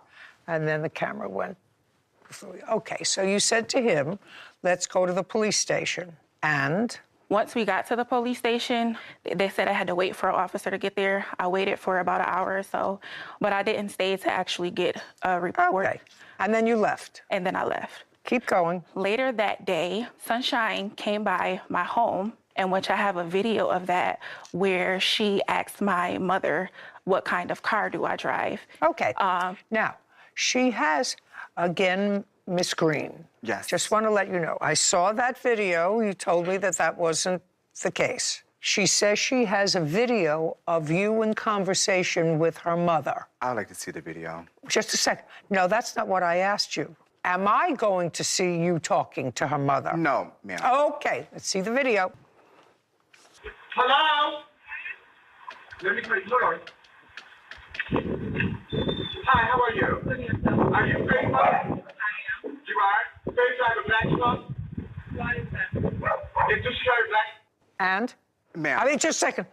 That is you. That is absolutely... That is you. Well, I actually cannot see the video. Oh, you can go up. But you know if you up there and look? listen to me, Sunshine, whether you can see it or not, you know whether you were there. Absolutely. Just a second. You know whether or not you were there. So the question is, you want to look and see whether I can see that it was you there? No, me. Oh, just a second. Do you understand what I'm saying? Yes. Okay. You were there and asking what kind of car she drove. That would be a yes. Yes. But that was... Just a second. That's not a but. That's a yes. Yes. What was your interest in whether or not she drove a Tesla or a Grand Prix or a Chevy? What was your interest in that? Because on November 19th, I had filed charges against Adele and Faith Hamilton in regards to an incident that occurred when... Put that down. Which is the police report. Put it down. Your Honor. Chip. On November 19th, you say you filed a complaint against the two of them. Yes. For what? For robbery. Okay. Who robbed what? As I was driving down a street, I came in contact with Adele walking. Adele called me on the phone. Adele asked me if I can come back and speak with him. As I came back, he stated he has Faith with him. They were walking together. And I said, okay, that's fine. He said, well, Faith would like to speak with you as well. I said, well, it's not going to be a problem, Look at me. is it? I said, because I don't want to be in no problem. So he said, no. So I welcomed them both into my vehicle. He put out a handgun and demanded money from me. As I had the money in my conceal, which was my rent for $850, Faith snatched the money and ran. Both of them ran out of the vehicle, which at that time I immediately went to the police station and filed a police report. My question is, what are you doing here? Because I was gonna let the police know this is her address. I didn't know at the time. I gave them two different addresses, and then I ended up came in contact by someone. Well, that's not really smart, is it? It's not at all. It's not really smart to go to the house, and you don't look frightened. I mean, you're there asking her questions. You didn't ask whether she lived there or not. You asked what kind of car she had. Yes, ma'am. Okay. And then? And then later that day, I was leaving for work because I work overnights around 8:30 p.m. I noticed that my front windshield was busted out and the two tires on my passenger side was busted out as well. Have photographs? Yes. I'd like to take a look at them. And that was on the 27th? Yes, ma'am.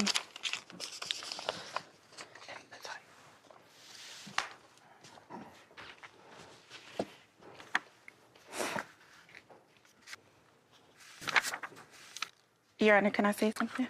Yeah. I also have a text message that she sent with a video of her actually busting out of my windshield. And I also have a Ring camera video of her busting two of the tires as well. Okay. I have no idea about this. Just a second. I don't care whether you have an idea of this, Miss Green. This is all just new a to second. Well, it's not new to you that she's accusing you of vandalizing her car, because certainly you're here because she's accusing you of vandalizing. So what's news to you is she has video proof of you doing it from a Ring camera. Am I correct? I have You not. have no idea. You No haven't idea. seen it. Okay, now, I've already seen two videos, Miss Green. The first one, you said didn't happen until we saw it, and then you said, well, it did happen. The next one was, she said you came to her home to try to find out what kind of car you drove, and you said, no, I didn't. And then she had a video. Pay careful attention. So far, your batting average is in the toilet. Play the video. I haven't seen it either. Before I play it, do you want to tell me whether or not I'm going to see you flattening her tires and busting her windshield? No, Your Honor. Video, please.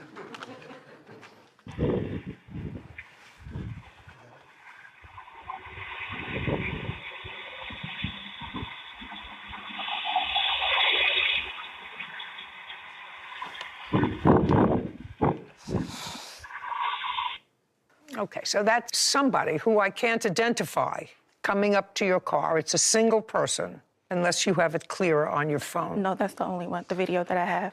That's the video for the tires. I have a video where you can't see her, but in the video, somebody's running up to my window. Shh. Let me see it. Don't tell me what. I mean, I have eyes. The one of the windshield is on the phone. Okay, I'll take a look at it. Kevin.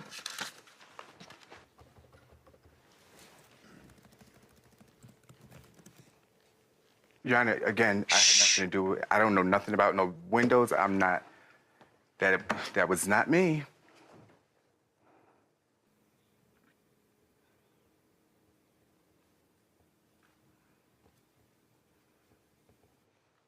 Who took this video? She sent my ex-husband a text message. That video, in the text message, she says... No, I can read. I'm sorry. I can read. So you got this video, because this video is not from a Ring camera. This is taken from somebody's own camera because they're following their feet. Yes. Okay? That's what it shows. Okay, now I'll see the text message. May I see that video as well? Yeah, sure. Thank you. Absolutely. Would you show this to Miss Green?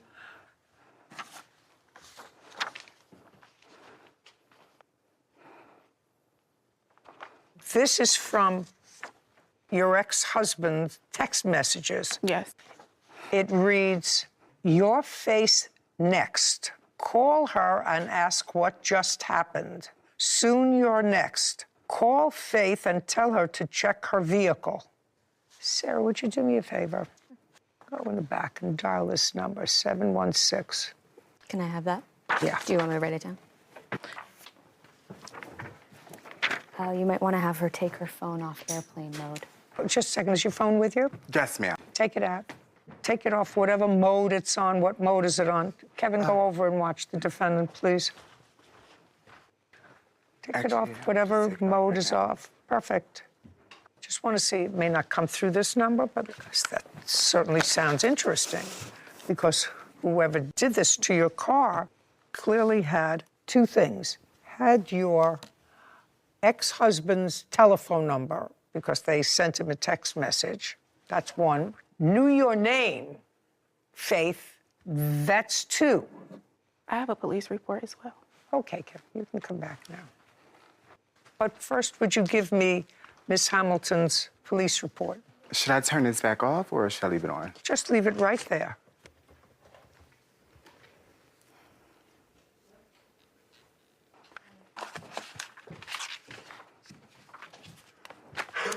It's a spam number, so when you call it, it just says, "Thank you for accepting our offer." And it's a spam number, so I'm sure it could be a generated number if people are looking to get alternative phone numbers.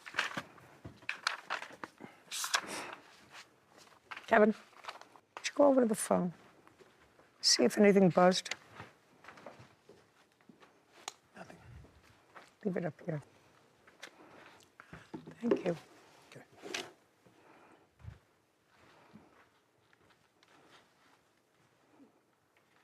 Okay, well, this is just a police report about what happened. It doesn't give me any further information.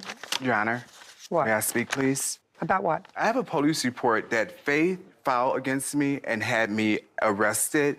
And in that police report, and when I approached the judge, which the case just got dismissed, none of this that she's stating was any of the charges that... Just a second. You have a countersuit. Yes. And your countersuit is for false charges. I assume these are the false charges. Yes. Well, you have to understand, Ms. Green, so far what I have is you were at a place going to meet your ex-boyfriend who you were really annoyed at because he left the home where you had allowed him to come to after he was released from prison. You went to jail, you picked him up, you brought him home, and all of a sudden he disappears for a week. And you're back and forth. You better come back. I spoke to your parole officer. He'll give you another chance. Nothing. Then you get a call from him, according to you, meet me at this parking lot because I need some clothes. You go over there. You are angrily exiting your car. Then I have, that same day, you verifying or attempting to verify with the person who lives in her house, she says her mother, what kind of car she drives, because you knew he didn't have a car because he was driving the car that you saw in the afternoon. You wanted to know what kind of car Miss Hamilton drove. That night, her car is vandalized. And Adele receives a text message from a spam number that says, "Next time it's your face. Soon you're next. Call Faith and tell her to check her vehicle." I have to tell you that in a beyond a reasonable doubt situation, maybe some jury of 6 or 12 would have some doubt about whether or not you vandalized her car. So far, I have to tell you, I have no doubt that you... Yeah, the ambulance people just told So me. somebody took you to My the sister. hospital. And when you came home, tell me when you saw the defendant. He was outside. Shh. He was outside. Mm-hmm. And tell me about the conversation that you had with him. Look at me. Okay, I went over to him and I asked him, because I was confused, and I asked him why he did that, why he acted that way. And that was... Shh. Okay. Acted what way? Was like rude, say, how rude, and refused to come over and help me. Listen to me. When I speak to you, you answer. When I don't speak to you, you don't answer. You don't say anything to her. You don't coach her. Do you understand? Gotcha. Perfect. So you went over to him to complain? No, I went over to him to find out why he acted the way he acted, because it was very strange. Most people would come over and help somebody when they got hurt.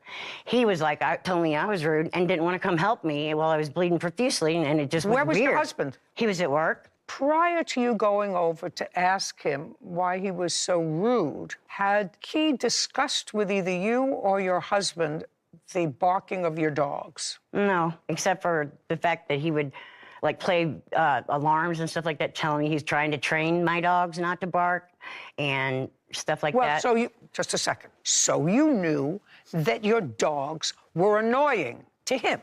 I'm not saying right or wrong. You know, dogs bark. Yeah, they bark. What I'm telling you is, you never know where this mind is going. So don't try to anticipate your answer to where I'm going. All right. You understand? It's not going to help you. I got it. So you do understand, and you did understand, that he had a problem with your dogs barking. Yes, I did. Before? Yes. Okay. So this wasn't a pleasant, why did you do what you do and were rude to me and didn't come over to help me yourself? So there was an exchange between the two of you.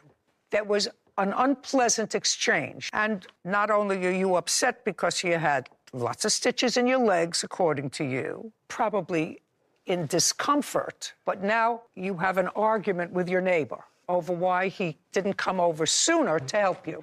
I wouldn't really call it an argument because it was just me trying to figure out why he reacted the way he did. It didn't make any sense. I didn't understand because most people go over and try to help someone when something like that happens.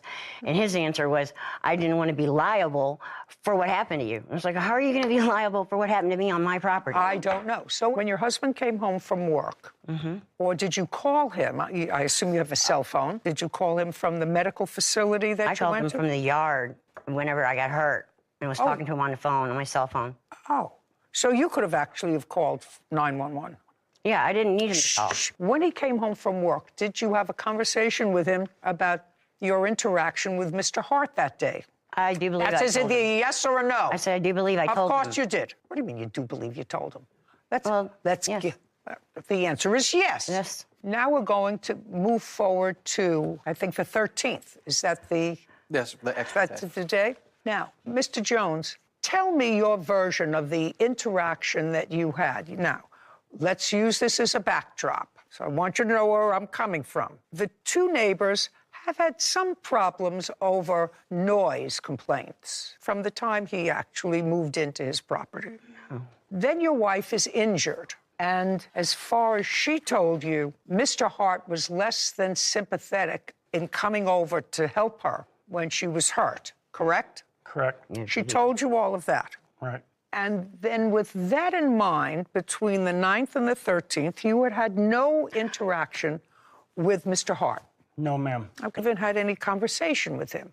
Go ahead, because I read your complaint. Okay. I was out on my property cleaning the brush off, chopping it down with a machete, and I was sharpening my knife, and I seen him over there trying to stand up a wall by himself. And I just thought to myself, be a neighbor and go over and ask him if he needs some help, lifting it up.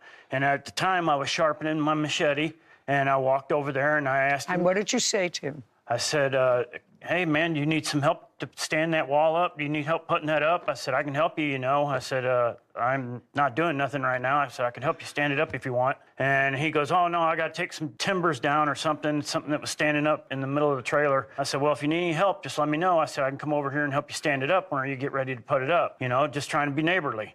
And I'd already forgotten all about the other stuff that had happened, It comes in my mind and out of my mind just as quick as it enters. I don't dwell on stuff like that, it's no big deal to me. And I just asked him if he needed some help. The fact that your wife wasn't helping, had severe damage to her leg, she had to have stitches, it just went out of your head?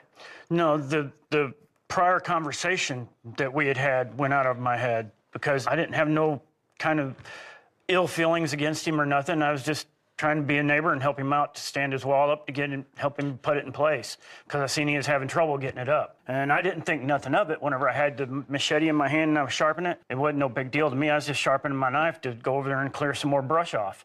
I didn't have no ill intentions about trying to use it on him or anything else. There wasn't no intimidations there. Not like whenever you come out the house with the gun and start shooting it, 50, 60 times in a row, you know, that there's intimidation. Is that what happened with the machete? No, ma'am. Tell me again. Did he come up and ask you if he could help you? Yes, ma'am. Did he say it in just that way? No, it's not what he said. It's the fact that he couldn't have seen me from where he was working. Yes, I could. Shh. Is what he came up and said to you, can I help you? Yes, ma'am. And you said? No, thank you. And he said? Okay, you know, and it went off the property. He said, okay, and left? Yes. And it was based on that interaction that you filed for a protective order? Yes, because I went to the police and asked them what I should do. Shh. You can't tell me what the police told you, sir. That's hearsay. Yes, ma'am. I'd like to see what you wrote in your affidavit seeking a protective order.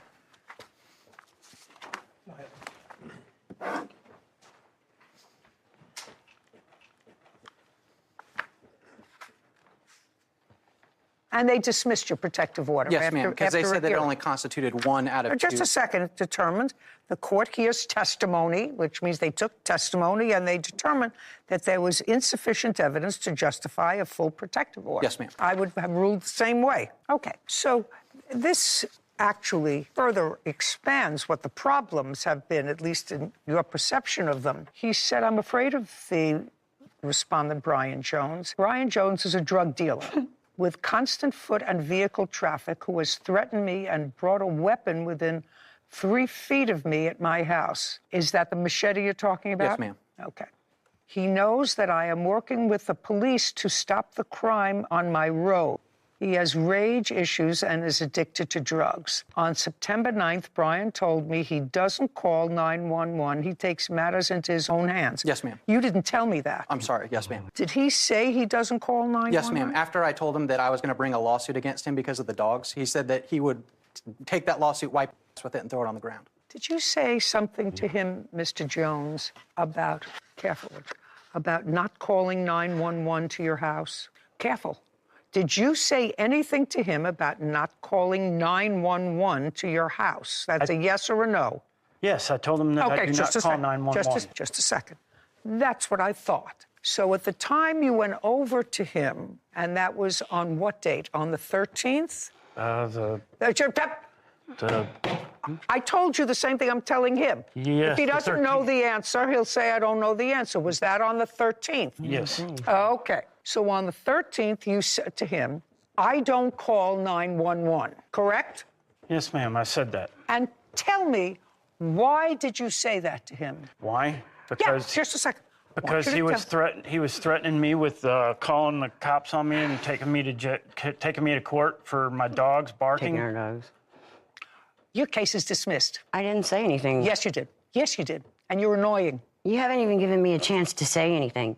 I just had a whole discussion with you. What do you mean? I asked you all kinds of questions. No. Now I'm asking your husband questions. And you're not to interfere. Yes, ma'am. Do you understand? I understand, and you ma'am. apologized already once. You want me to read it back to you? No, ma'am. Okay, very good. Could I say something, please?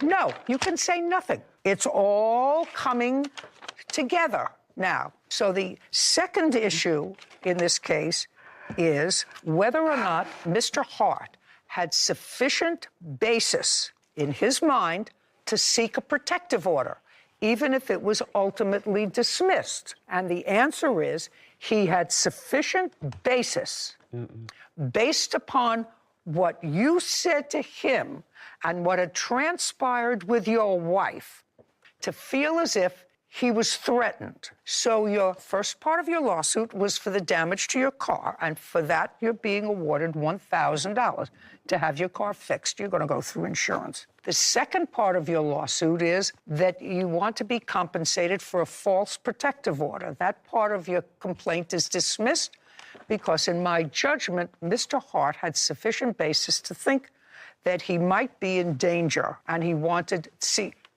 It's not a question, Mr. Jones. You can shake your head all you like. It's a perception of his, not yours, of his. So that part of your lawsuit is dismissed. The last part of your lawsuit has to do with harassment. Now, who is going to tell me, you are going to tell me about the harassment. Tell me the first instance of harassment. I would imagine that we'd have to go with saying that it was right after the the ex parte was dismissed, and he started. So that right after the ex parte was dismissed, that would have been September 25th. Correct. So after September 25th, go ahead. Okay. That was when... Don't read anything. Okay, no, I'm just... You should be able to sorry. tell me. Was dismissed and everything. The turkey, it wasn't long after that the turkey attacked my car, and I went over to him. He told me to get him estimates, and so I went to go get them. At the time, he had been calling and calling the police saying that our dogs bark, this and that, which they're in the house most of the time. But anyway, I was so nervous over all the harassment and everything he was doing and all that. I actually got shingles and was in the hospital on my birthday. And I finally got out of there and all that and got the estimates to him. And he told me that, how you know, my turkey did it and this. And so then I went and filed a small claims case. And when that happened, the day he was served, which was, I believe, the 16th or the 15th. Of what? That was when, it was the 15th of February. Just a second. So far, I don't hear any harassing. So far, there's no harassing behavior. So the 15th of February, you served him with a small claim summons. Correct. Okay, and what happened after that? Then he started calling the police and having them come out to our house at night, and then the next day in the morning, and then the next night, telling them our dogs were barking. When I was doing, and then when I was bringing the dogs in and trying to keep them from barking, we stand at our back door and make our dogs hurry up and come back in and tell them not to bark, which we're in the woods, there's coyotes and all kinds of stuff out there. They're gonna bark, but we're doing everything we can to try to accommodate him and make the dogs not bark, so he quit calling the police. Because, I mean, he's trying to get our dogs taken. Is that what you're complaining about, that he called the police to to complain about your dogs? And about Brian working on the other property, because he works a full-time job. Yeah. He can't complain about him working. He could complain about noise. He does, yeah. Well, that's noise. He's allowed to do that. That part of your complaint is also dismissed for harassment. He's allowed to do all of that. So on your case, I'm awarding you $1,000 to fix your car. That is Mr. Hart's responsibility. Mr. Hart, you have a counterclaim for harassment. Yes, ma'am. For the dogs barking. Yes, ma'am. Just for the dogs barking? No, ma'am. Also for running their lawnmower at nighttime, consecutive nights, doing laps for no reason, running mowers with broken decks where the blade doesn't even work correctly, and basically grading the property instead of mowing it to the point where they're covering my property with dust for 30 minutes or more, to the point where I probably even have scratches on my car. And you have any audio, yes, video, video of that? evidence of all of this. I would like to see the audio of the dogs barking. Okay. I assume you have that. Yes, ma'am. Okay.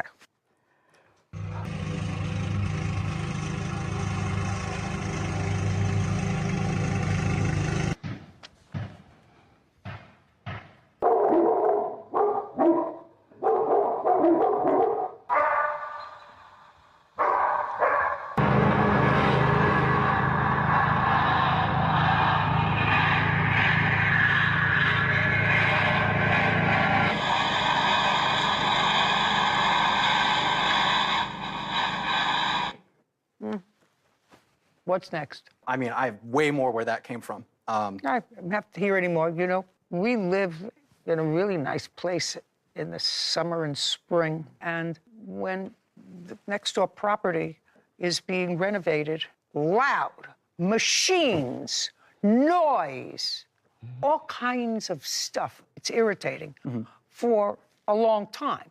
There's nothing in that video that you showed me, Mr. Hart, actually, that shows that they were doing anything maliciously. If they're mowing their lawn and it's a loud lawnmower, it's a loud lawnmower. Well, I mean, they're covering my property and my cameras and shining lights on my house, projecting lights onto my house because I didn't want to have the street light turned on. And so then they actually were able to get themselves added onto my power account, cut my power, and get the power turned on. She's actually on my power account right now with her phone number. Can I see that? Yes, ma'am. Miss Jones, he's going to show me a document, so don't shake your head no. Okay. Are you on his power account? Is the answer yes or no? No, absolutely not. Do you pay your own power? Yes, we do. Okay. I'd like And to... miscellaneous? Right here. Sorry. Sorry, man.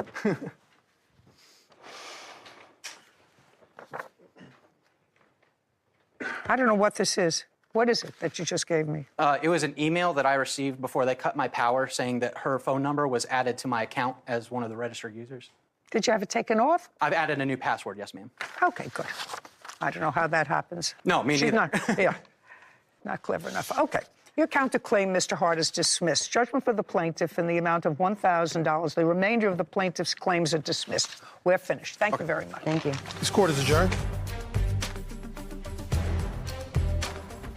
Honestly think that it was a poor decision. Well, I mean, I'm glad that we get the car taken care of, but there's so much more that needed to be addressed with him. These dogs are barking 10, 11, 12, 1, 2, 3 o'clock at night. I've lost 2 job opportunities because I've missed interviews because I'm not able to sleep at night. He keeps trying to get our dogs taken, and he keeps coming up with all these crazy stories and lies. I will be out of this as soon as possible because of the circumstances that I'm being under on a daily basis. I really do wish he would move. I mean, his whole thing was it was supposed to be fixing the house up so he could sell it, but now he's living there and he's making our life hell. I think he wants our property, actually.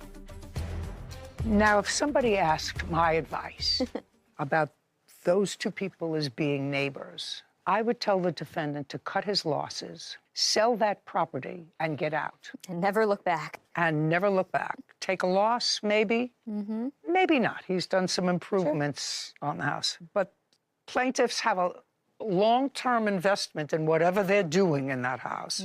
And that's not going to change. So if this man thought he got a bargain at first. It cost him in the end. It may cost him in the end, may lose a few $1,000s and a little bit of work that he's done, some work that he's done on the house. But staying there is a lifetime of aggravation. So if I were a good friend of his, I would tell him, cut your losses and find someplace else to live. That's not happening. She had us go and take a group photo, pictures, and I was on the website. So for somebody that didn't want to hire me. Just a second. You have a website? Is there a website? Give Sarah the name of the website. If Justin could look it up, or I could find it on my phone. Find it on your phone. I want to see that on your phone. Okay. I want Sarah to look it up. Okay. Hey, and we also have. No. That's what I want right now. Yes, ma'am. I don't know that I have it readily available at this second, but I have it. You have it readily available this second. I have all the time in the world. It's on Instagram. I have unlimited tape. Phone's in airplane mode. You get it. What is the name of her company? LLC. And did you understand a word he said? Yeah, I got it. What? Did you understand what he said? It was a little fast. Justin, is the website on here? Go to the Instagram. I'm on there. While Sarah was looking up your website, did you, in fact, post a picture of yourself and these 2 gentlemen on your website? The answer is either yes or no. Before she looks it up, which she's very good at, you saw the photograph that he wanted to show me. Did you, in fact, put that on your website? I either a yes did or not. No. Is it on your website? I have no idea. I don't look at my website. Justin, stand up, move over. Can I? It's actually not. It's actually on the Instagram. I took over the Instagram for her because I was posting pictures of all the stuff we staged. I was reaching out to realtors. I was doing all that stuff. So I can show you the whole Instagram, everything. I'd like to see. And it has our pictures on there. It even has it at his apartment complex. Just a second. We took these pictures. Sure. I don't care what you posted on Instagram. I want to know what she posted on Instagram. Everything that we posted on there, she knew about because she has access to it. So. I don't care whether she had access to it or not, sir. One thing about being on her website, don't come over here. Oh, sorry. Got excited. That was at his apartment, Your Honor. And then we did this photo shoot like a week later. Oh, yes, that would be you. So you did photograph yourself in sort of a unfold the arms. Oh, sorry. You did, in fact, photograph yourself in a glam shot at your apartment? Yes, sir. At your apartment. Excuse me, Your Honor. With the 2 of them. Yes. And introducing a team. At best casual team picture, guess whose brains and guess whose brawn? Tell me that you've never seen that. I have not seen that, actually. I've seen the picture. I did not see that post. They didn't Photoshop you into this picture. No, I sat there, yes. You sat there, so you know who he is. Of course I know who he is. Of course. And you knew that he was working. You knew he was working. Justin, yes. No. Joseph? The plaintiff. You knew he was working. We went to lunch with him that day. That wasn't a work day. Oh, no, I don't believe you. I don't believe you. Your friend, according to you, paid $2,000 to $3,000 from her. I'm going to split the difference, $2,500. Probably she owed you more if you worked with her, but let's say $2,500. I'm going to split the difference. Did your friend Joseph work with you the entire time You Absolutely. worked for her? Worked for you the entire time. So all the time that you were working, delivering for her, etc., your friend was with you in the truck. Yes, ma'am. And also, he actually worked with her by herself a couple of times, too, when I couldn't work. And I actually brought him in, and she knew I was bringing him in. Is that 2 times? What, those two? Yeah. Multiple times they would work, and I'd meet them in my own car. He would actually drive the truck, or maybe she would. And I'd met them in my own car a couple of times. Okay. Now, what arrangement? Now, you can sit down for the time being. Justin, Mr. Kendra, what financial arrangement did you have with the defendant? Let me hear. The first was verbal contract. No.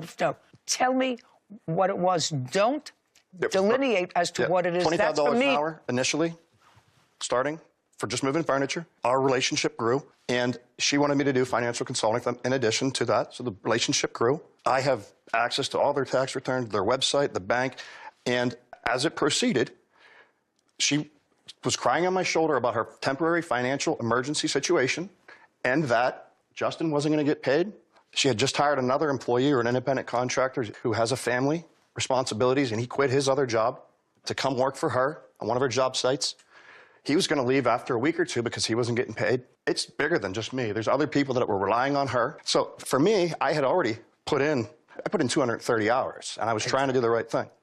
And if I didn't put in at least a little bit of money to try to finish these contracts, and it's a simple business. You take the furniture that's paid off, you set it up, you bill. For me, I felt trapped, and that was tough.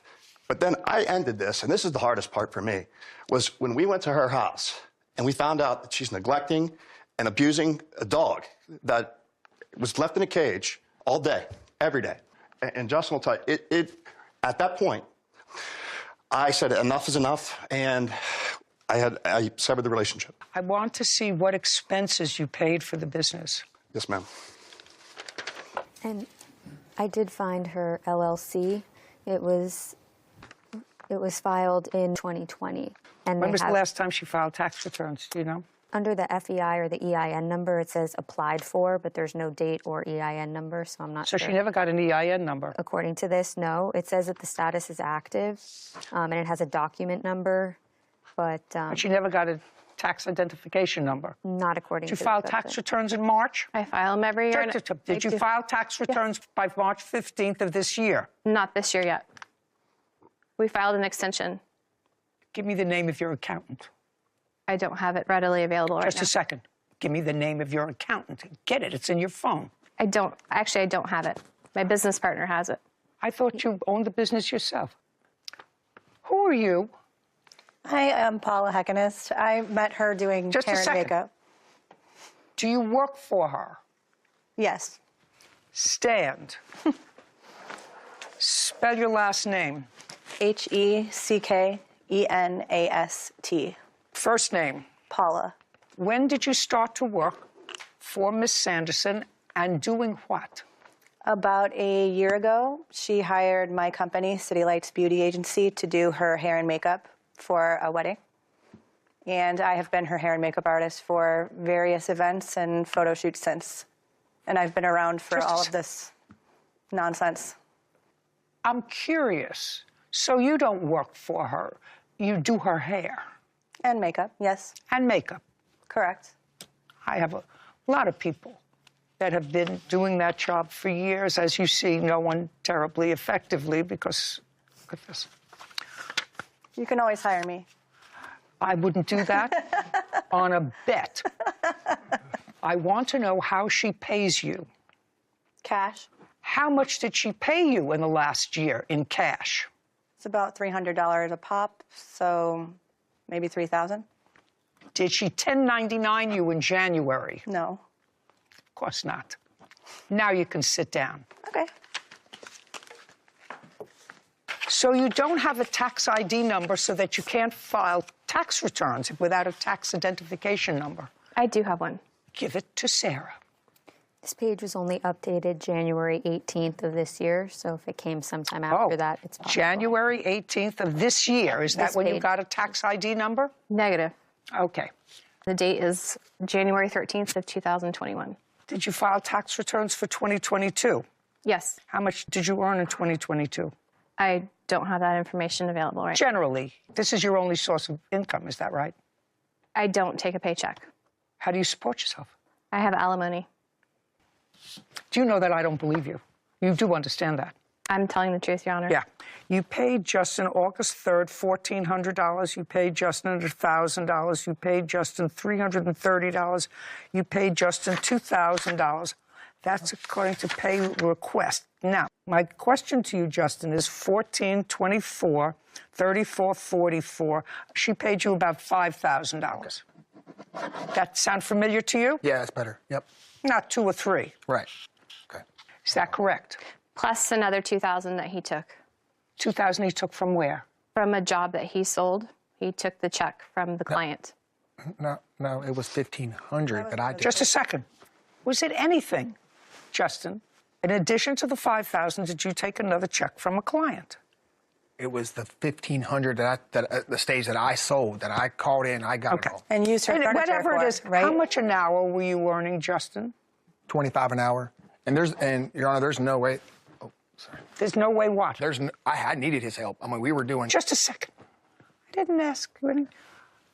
You were mistaken as to the amount because according to this is PayPal request. That's how much it adds up to, $5,000. That makes sense.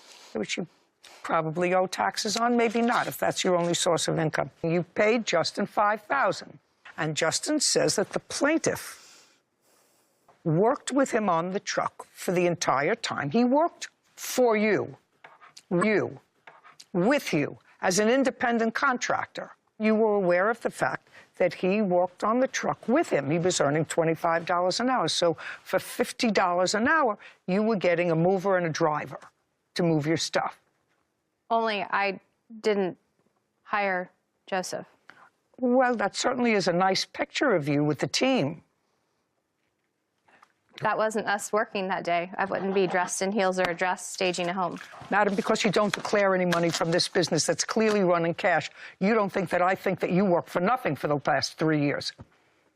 You don't think that I think that you worked for nothing, because if I was in a business and I didn't earn any money, I would close the business and I would say, this is clearly not for me. So either you're not very smart or not very talented. I haven't figured out which one. I know that there's a certain lack of honesty about what you're telling me because you handed this to me as proof that you paid him when this was not for him, it was for his friend. Your Honor, I can explain it very well. Then I'm all ears. Every penny that the business has earned has gone right back into purchasing more furniture, more inventory. I own a box truck. I own a ton of furniture. We can stage up to 19 homes at one time. And all of that If you're not making any money, I would close the business. If you're not making any money since 2021, I would close the business. Well, I made it a promise to myself that if I could do this, because my alimony expires from the time I got divorced until 5 years, that I would put every penny back into the business so that I could grow. So that way, when I got to the end of the 5-year period, I could take the paycheck that would be the equivalent of what I was making in my alimony. Nice. You didn't pay him anything. We never had an agreement. Okay, what other expenses did you pay for her?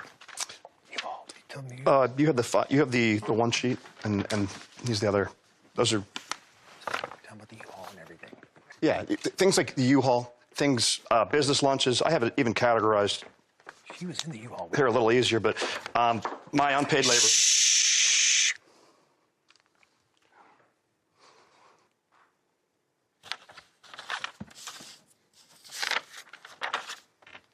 Doesn't do it for me. Doesn't do it for me, Joseph. Your hours do it for me. Working for her does it for me.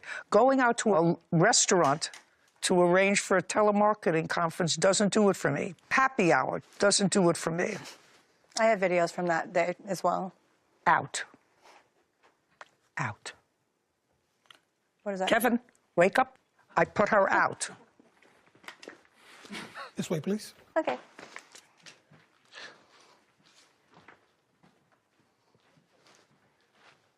These don't do it for me, sir. You understand? But I think that you worked for her. I think she knew you worked for her. I think she knew that that was the team. I think she advertised it. I think she certainly knew that you were with Justin on the truck because it's hard to park and move.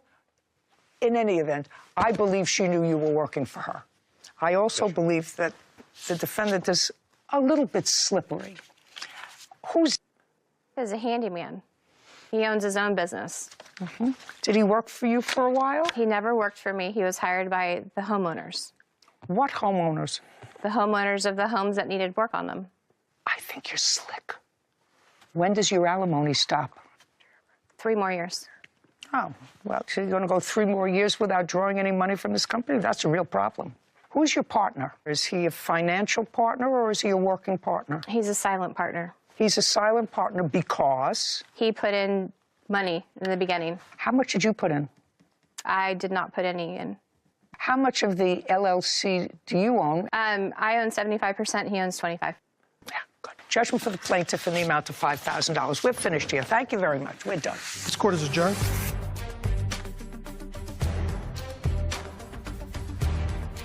The judge was hard on me. The cases are real, the people are real, and the rulings are final. It's great. If that's the way it ends, that's the way it ends. I mean, this is a good start. He was never hired. Pay your bills. He was happy working for me. I don't know. I couldn't really tell you. Take care of people. I never authorized any of those expenses. You do the right things, and that's all this is. He kept showing up to work. What else is she going to say? We're not friends, and he keeps contacting my friends and my family. She's slippery. He's extorting me. It's laughable. What do I think about it? I mean, countersuing, extortion. It'll get handled in court. He's telling them to pay them $30,000 and he'll be quiet.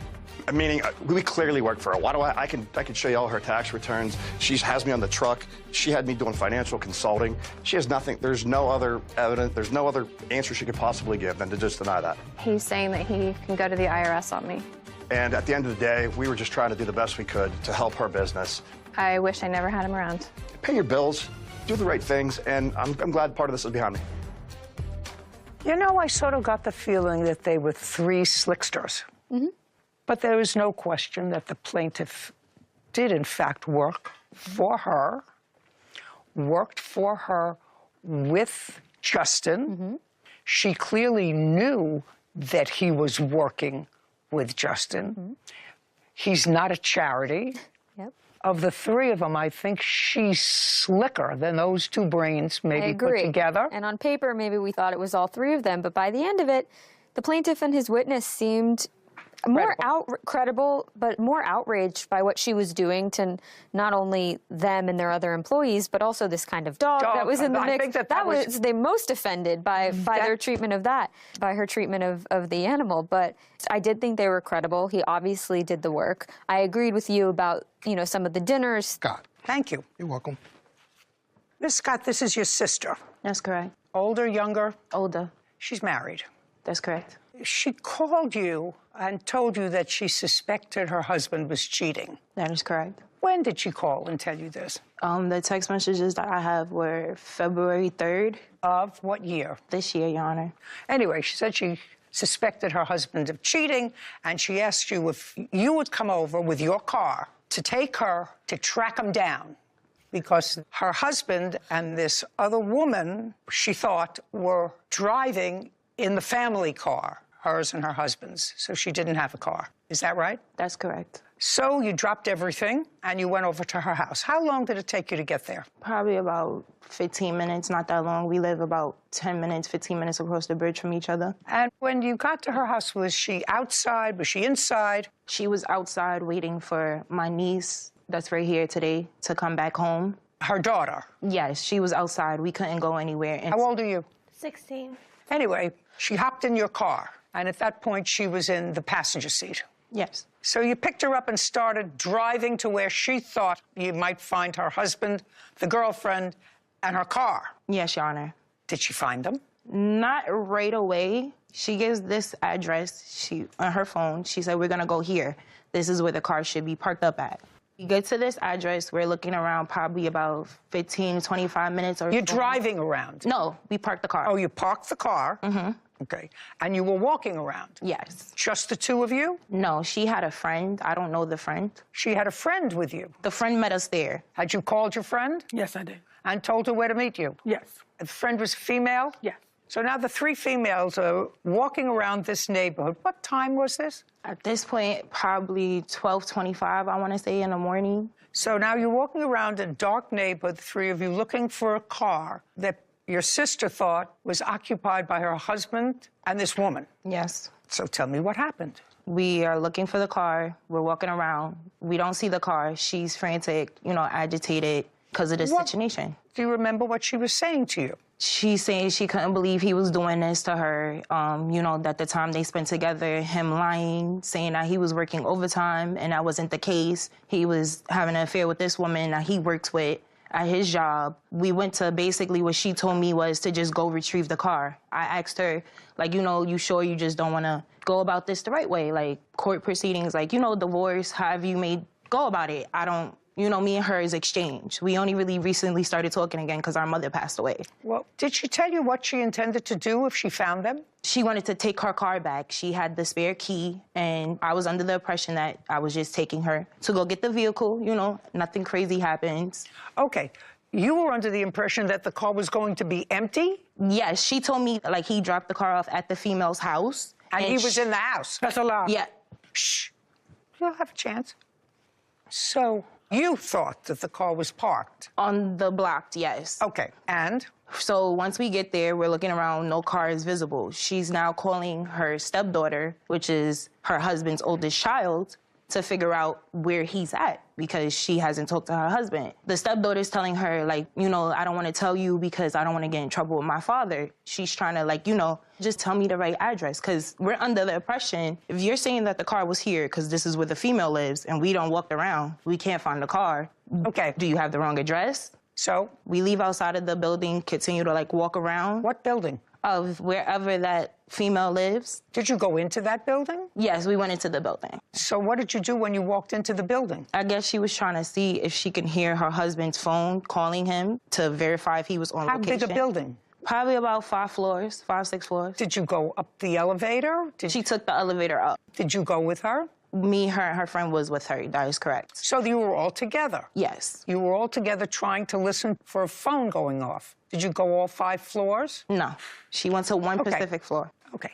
But at this point, you know that she's no longer looking for her car because her car isn't on the 5th floor, right? No, yeah, or at the this 4th point. floor or the 3rd floor. Yes. So you know she's looking to confront her husband. Yes, at this point. Okay. So let's get finished with this farce that we're going to just pick up the car. Mm-hmm. She's looking to confront her husband and the woman. That's correct. And you don't hear a phone, so you exit the building. We leave out the building. Let's go. Now I'm standing at the corner. I'm smoking a cigarette because we done stand here all this time. I'm asking her, what are you going to do next? She's in her phone, looking at her phone. I didn't know exactly what she was looking at. Come to find out, she knew where her car was all along because in the type of car she has, there's a tracking device for that vehicle, a BMW. You can track it on the phone. I did not know that. So the car ended up magically coming down the block. It's, I'm guessing, the husband and the females in the car. So now at this point, I'm looking, the only BMW. I'm like, hey, is this the car? She's more further down the block than me. I'm standing at the corner, so she's a little more down the block. She turns around. Of course, she knows her license plate. She's like, yeah, that's my car. As she's walking more out the street car, she jumps in my seat.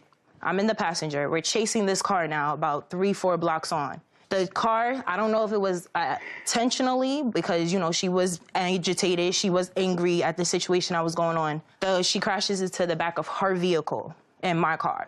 And that's why you're here, because there was damage to your car as a result of this ridiculousness. That's your lawsuit. Yes. By the way, just so that I finish it up, once you crashed the car, did the other car stop with her husband and the girlfriend? That's how it exactly happened. She got out the car after a while trying to break her way because my car is total now. What do you mean she broke? Basically, she had to kick my door open to get out the car because of the crash. The airbag exploded, so she couldn't get out the vehicle just by opening the door and getting out. The car is totaled. Airbag exploded. Roof is up. Okay, so she got out. She got out. She went directly towards the passenger side, and she pulls out her husband. Her husband was in the passenger side of her car. Yep. And the girlfriend was in the driving. driver's side. Yes. Okay. And she went to pull out her husband, and? So she's arguing with him. They're yelling. I'm trying to tell her to calm down.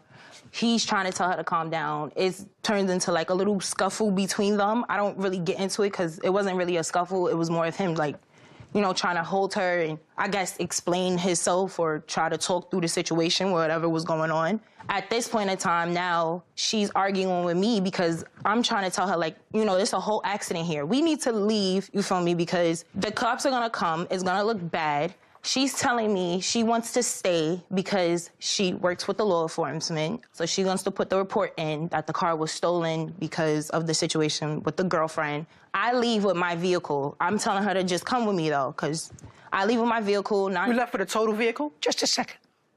You got to learn to control your temper. That's what started the whole problem. You're right, Your Honor. You got into your car that you say was totaled. Yes. And? I drove away. Okay. Where did you go? I went home. Okay, well, home is about 15 minutes away, according to you. From my sister's address to my address, yes. From the address we were at, you can add an additional 5 to 10 minutes. So you were 20 or 25 minutes away. That is correct. So you drove this totaled car. Yes. 20 to 25 minutes. I did, yes, I did. Oh, that's all I'm asking you. Okay. And you want your sister at this point to take care of the damage to your car. Yes. Now, we're going to flip over to the defendant. You received a text message from this woman? Yeah, Saturday, February 3rd at like 10-something in the morning. Shh. February 3rd, you received a text message that said what? Just a picture of him and her kissing together. I have it on my phone, yeah. Of course you have it on your phone. Would be my screensaver. She's not very appealing, miss. Just a second. Just find the picture.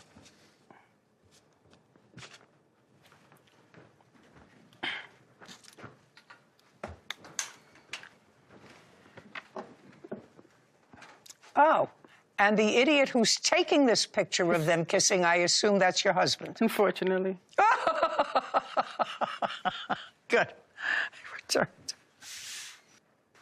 How long, Miss Scott, have you and this genius been married? 5 years. So you see this picture on your phone, and tell me what you did.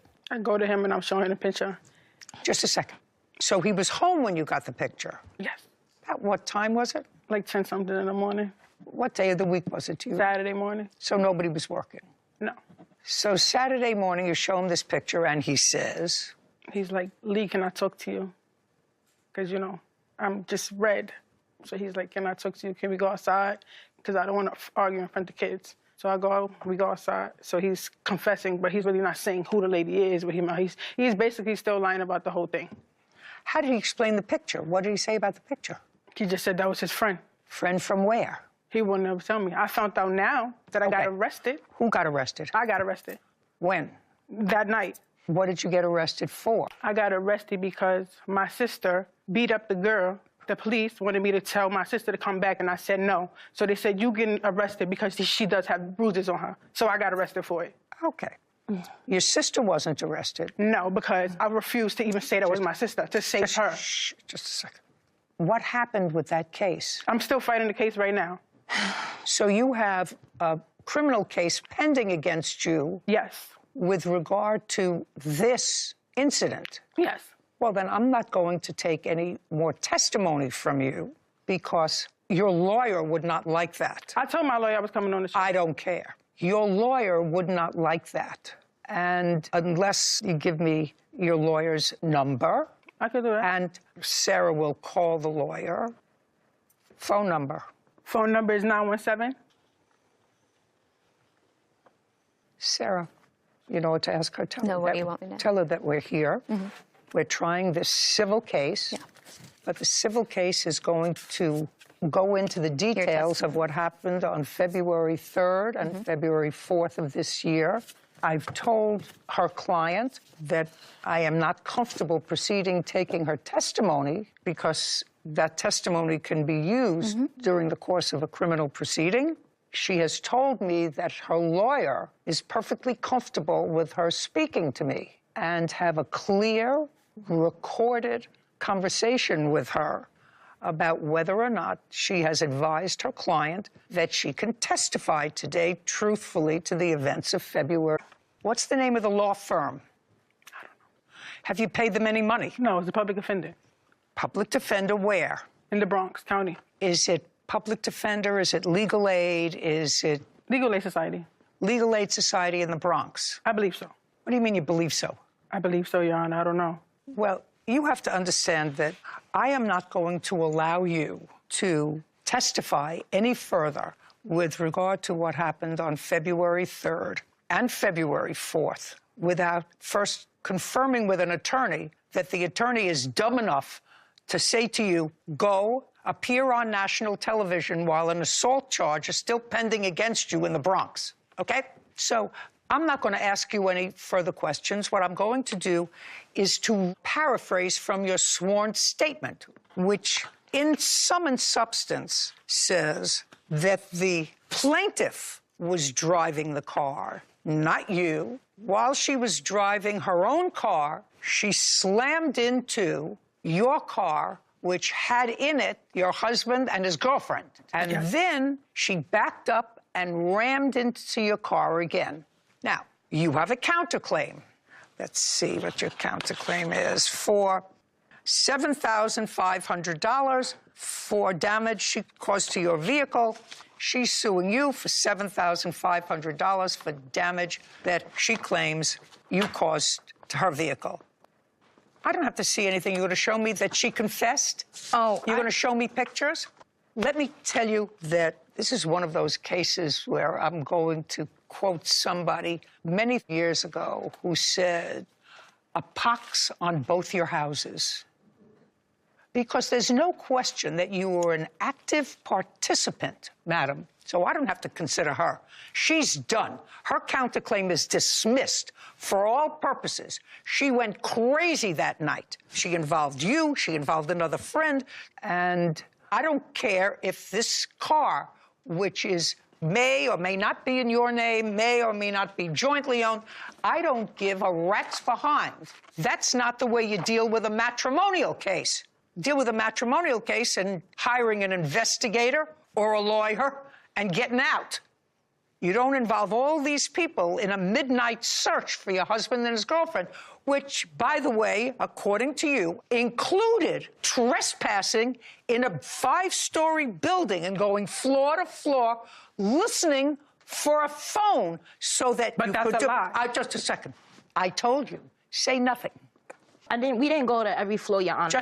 We went to that one floor. I don't care if you went to 1 floor or you went to 5 floors. You trespassed on private property with intent to commit a something. I don't know what, but ultimately that something resulted in a criminal arrest. So I don't care if your car is in 1,000 pieces on Pluto.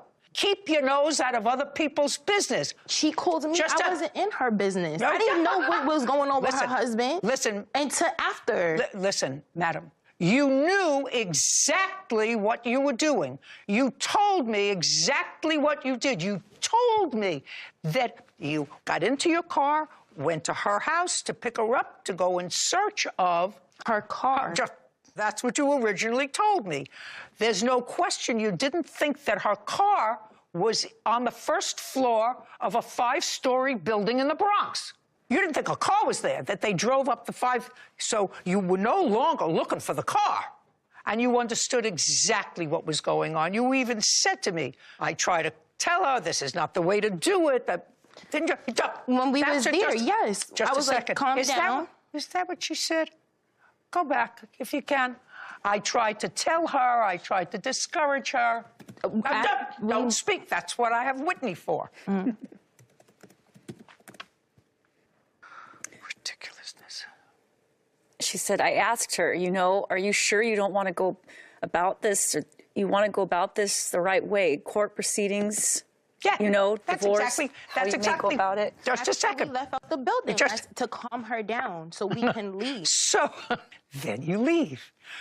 After you try to calm her down, Then, according to you, you could have left. Instead, you were standing on the corner smoking a cigarette. Yes. Right. Not getting in your car and leaving. You want to be involved in this nonsense. You be involved in this nonsense. You're a grown-up woman. You want to stay here. I'm not getting involved. I don't care what happened to your car.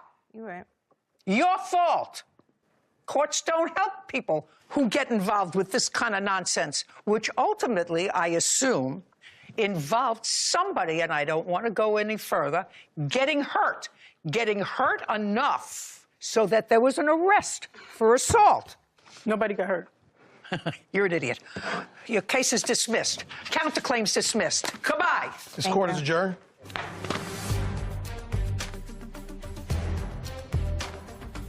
To be truthful, I was just helping my sister, trying to do her a favor. It led from one thing to another. It got out of hand, but here we are now, so. She's lying about everything. She never said nothing. We didn't go in no building to listen to a phone. How dumb does that sound? I hope she learns from her mistakes and choose the right person next time. And don't just choose them because you think it's gonna work out. She's like the rowdy one, yes. It strained it even more than what it already was. I'm done. I wish her the best. I love her from a distance. You know, I'm only a few years out of law school, but even for us newbies, I can't imagine any one of us giving a client permission if they have an ongoing criminal case for anything, especially assault or something where someone ended up injured, coming to a forum like this or even any small claims and giving testimony that could potentially hinder their own defense in a criminal case. You're absolutely right. What I found interesting was the defendant gave you a 917 number. Now, a 917 number is a cell phone. Now, you know, we've had two people in our family who worked in Bronx public defenders in different offices, but in public defenders, for a total of probably 30 years between the two of them. Not once do I remember either one of them giving a client their cell phone number. I found that such a lot of baloney. Yeah, too many questions. Yeah, too many questions, too many, and it didn't make any difference. They went there for no good, they got no good, they both got damaged, harshly arrested. Yes, ma'am. And you want to be compensated for that. Absolutely, yes, ma'am. Okay. If the defendant denies she had you falsely arrested, she's got a counterclaim that I'm not really serious about. So I'm going to concentrate on your claim. You lived in the same complex. What kind of complex was it? Well, ma'am, she did not live there. I lived in a building where you had to be 55 or older. How long had you lived there, Mr. Tart? 3 years. Are you still there? No, ma'am. I live in Waldorf, Maryland now. Are you a working person? I'm a master in the study of law graduate, about to apply for law school. Where? UDC, University District of Columbia. Who supports you? I'm on full VA disability. How old are you? 59. So you receive benefits from the VA. How much do you receive from the VA? $3,700 per month. And who's paying for your law school education? Well, it will be a scholarship, hopefully, and student loans. I'm not taking my LSAT yet, man. I'm preparing to take my LSAT. You know, I always think that hope springs eternal, sir, but if you're taking your LSAT at 59, and if you get a positive score on your LSAT, where did you graduate from college? Hamline University, St. Paul, Minnesota. How long did you attend that university? 2 years. I also graduated from Century College, same time, 2022. What is that? Is that an online school? That is a community college. That's a film and video graduate. And how did that prepare you to take the LSATs? Well, it did not prepare me. My master in the study of law was taught by all attorneys, legal research and writing, immigration law, bankruptcy law, contract law. Because I'm familiar with the topics, it will make it easier for me once I'm eligible and once I'm able. You're telling that story to this face? I'm just asking you. Well, yes, ma'am. A couple of things they didn't teach me in college. Because I'm in a protected class, and I'm also a disabled veteran, I get preferences. Well, that's okay. But what I'm suggesting to you, sir, is, you know, never too late. Grandma Moses took up painting when she was 75 years old, and I'm still working, and I'm 81. And not as sharp as I once was, but I'm once as sharp as I once was. And I'm telling you to start to take your LSATs after a marginal college experience without any emphasis on the law at age 59, which means that you won't be, if you're lucky, and get admitted to law school. And if you're lucky and pass your courses, law school's 3 years, then you've got to study for the bar. Then you've got to pass the bar. Then you've got to go through the character committee. So by the time you would be able to work, you would be 67. If everything falls into place for you, and I'm just suggesting to you that all that money that scholarship money and public money might be best off served for somebody who's 20, not 65. You know, some people are retired on full veterans benefits, and they say, I still need something to keep me busy. Well, if you still need something to keep you busy, maybe you should find gardening. Maybe you should take up something else other than spending a $100,000 education on something that you'll never use. Okay, I'm finished with my speech, Mr. Tart. This is what the case is about. You're suing the defendant because you say she had you falsely arrested. She said that you were harassing her. Police arrested you, and you had lawyers' fees, etc.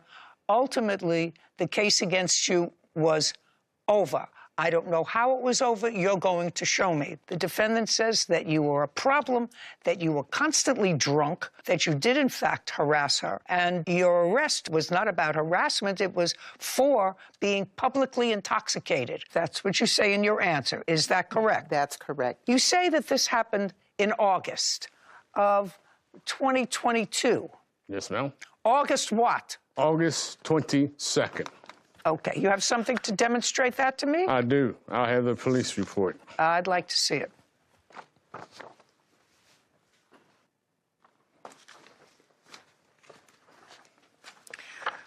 Was this the only time, sir, that you were arrested or taken into custody in the state of Minnesota? Yes, ma'am. Okay, so it is true that you called the police because the plaintiff, you say, was harassing you and appeared to be under the influence of alcohol. Yes, I did. You were arrested that day. Yes, ma'am. You were not arrested for harassment, sir. You were arrested for driving under the influence of alcohol, for a DUI. Based on her lie. Doesn't matter. It wasn't a lie, Mr. Tart. It was the truth. Because when the police stopped you as a result of her complaint that you appeared to be intoxicated and you were harassing her, and according to the first officer, you appeared to be under the influence of alcohol. You were slurring your words, your gait was unsteady, your eyes were glassy. According to the police report, you did a breathalyzer. The legal limit is .08. Your reading was a 17, and the officers then informed you that they were placing you, appeared to be drunk, and you were harassing her. Well, you were drunk. Just a second. You were drunk. I have a video, which I'd love for you to see. Just a second. All I'm telling you is your entire lawsuit is based upon the fact you're suing her for filing a false report. The false report was that you were drunk and harassing her. The police confirmed the fact when they stopped you that you were drunk. That's not a false police report, sir. Well, yes, it was, ma'am. I wasn't. I had already stopped. The police didn't pull me over and stop me. I was already parked. This video, which I would love for you to see. Listen to me. The police car followed you into the parking lot. Well, I just went around the block. They stopped you as you were getting out of your car. And the police officer said, look, you look a little tipsy to me, you look a little woozy to me. He saw you driving with an alcohol level almost 3 times the legal limit. I don't care, you could do this all you like. You were arrested because you were driving drunk. Those charges have been dismissed, ma'am. Listen, I don't care. You may have hired a lawyer, and your lawyer may have said, listen, this is a disabled vet. This is his first offense. Let's give him a clean record. I have no idea what he said. The police stopped you, ultimately gave you a breathalyzer, found you were 3 times over the legal limit, and arrested you for DUI, not for harassing her. No, based on her lie. It wasn't a lie, it was the truth. If you look at this video, you would see this. No, it wasn't a lie. It was the truth. I don't even have to look at the video. Yes, you need to. No, I don't. I'm telling you, I don't. Say one word you to can't. Her. And she threatened to kill. Well, I was going to die, ma'am. I am diagnosed with a significant, serious, recognized disease by the Department of Veterans Affairs. The flight or fight syndrome occurred to me. There was no criminal intent for me to jump in my vehicle to leave. When she has told me that I was going to die, that is when I left and drove around the block. If she hadn't been harassing me, I am If she wouldn't have been harassing you, you wouldn't have been drinking before. Just a second. Listen to what you're saying. Listen to what I'm saying to you, sir. You haven't been to law school yet. You haven't passed a bar yet. You haven't been admitted to practice law yet. So what I'm telling you is as follows. She made a complaint based upon her observation. Her observation was you were drunk. You were arrested for DUI, and you were driving drunk. And they were being dropped. You have no case. Your case is over. You were arrested for DUI. Stop. You were arrested for DUI. You were drunk.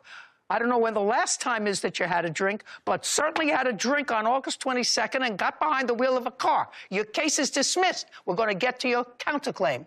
Likewise, it's nonsense. Goodbye. This court is adjourned.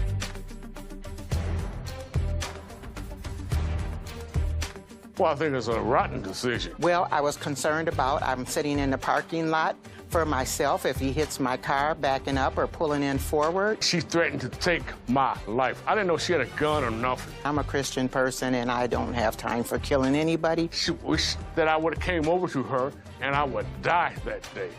You can't say that to just anybody. He got what he deserved.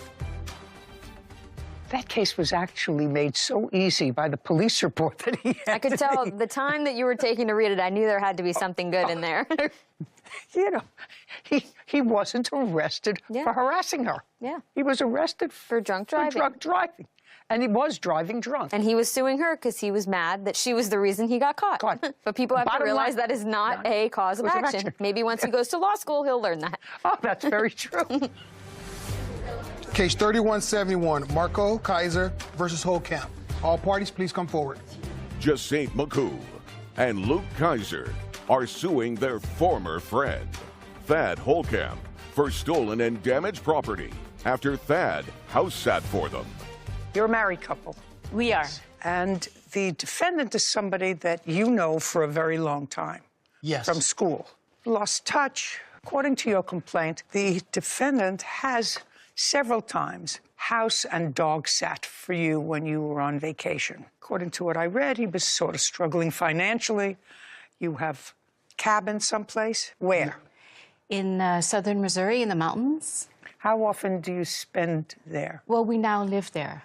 Full time? Yes, ma'am. How remote? Pretty remote. I would say the closest town where you could buy groceries is about 30 miles away. And you get along together that well? We yes, we do. Yes. You have neighbors? Well, we do. We don't see them. It's pretty remote. I'd hang myself. I hear you. There you go.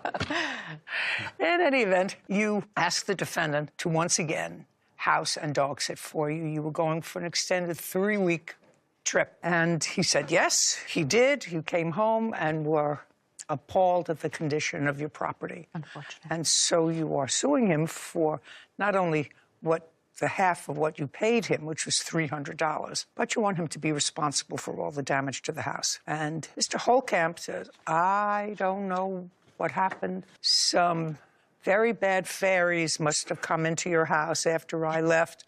But when I left the house, it was okay. Just tell me when the vacation was. We left on November 13, 2023, and we returned on December 18, 2023. And Mr. Holcamp, who is Sally? I want you to think really hard before you answer my question, because I want you to know. I'm all-knowing. So I want you to tell me who Sally is. Sally is a woman that I had gotten into a relationship with. Okay. And Sally has an alcohol problem. Yes, ma'am. It's like I know it, right? Well, I don't know, but... You don't know how, but I know it. Yeah. So now you understand that we're going to be 100% square with each other. Yes, ma'am. Perfect. And you've known Sally had an alcohol problem. Yes, ma'am. You agreed to watch your friend's home. You started on November 13th. I got there on the 12th. Luke came and picked me up because on my the vehicle... 12th? Correct. The 12th. Well, that's when he picked me up and they left. Okay. Now, when he picked you up, Mr. Kaiser picked you up, he picked you up alone. Correct. And you never discussed having a guest at the house with them. It wasn't intended to. When? She arrived twice. First time, when did she arrive? May I have just put a little bit just to preamble why she's even there to begin with. Go ahead. A day or two prior to the beginning of watching the dogs in the house, I had taken Sally to the hospital, and she was actually in the hospital still when Luke picked me up. Basically, she had congestive heart failure going on, and her cirrhosis of the liver had pretty much destroyed her liver. She's on a list apparently now for a liver transplant. So I get a call after she's gone through her detox, after they've already left. I got to get out of here. Got to get out of where? Where she's from, where she lives, her environment, to get away. She wants to quit drinking badly. And this is the most serene, this place is nirvana. I know maybe perhaps you don't like isolation, but it's heaven. Their home was just outstanding. And I wanted to get her someplace away from triggers. Hopefully she could continue her detox. That's wonderful of you, but it's not your place to open a welcome mat. You were hired to do a job. So you brought Sally, an alcoholic, to their home. How did you get her? I used a truck that they have on the farm. And you were not supposed to use that truck.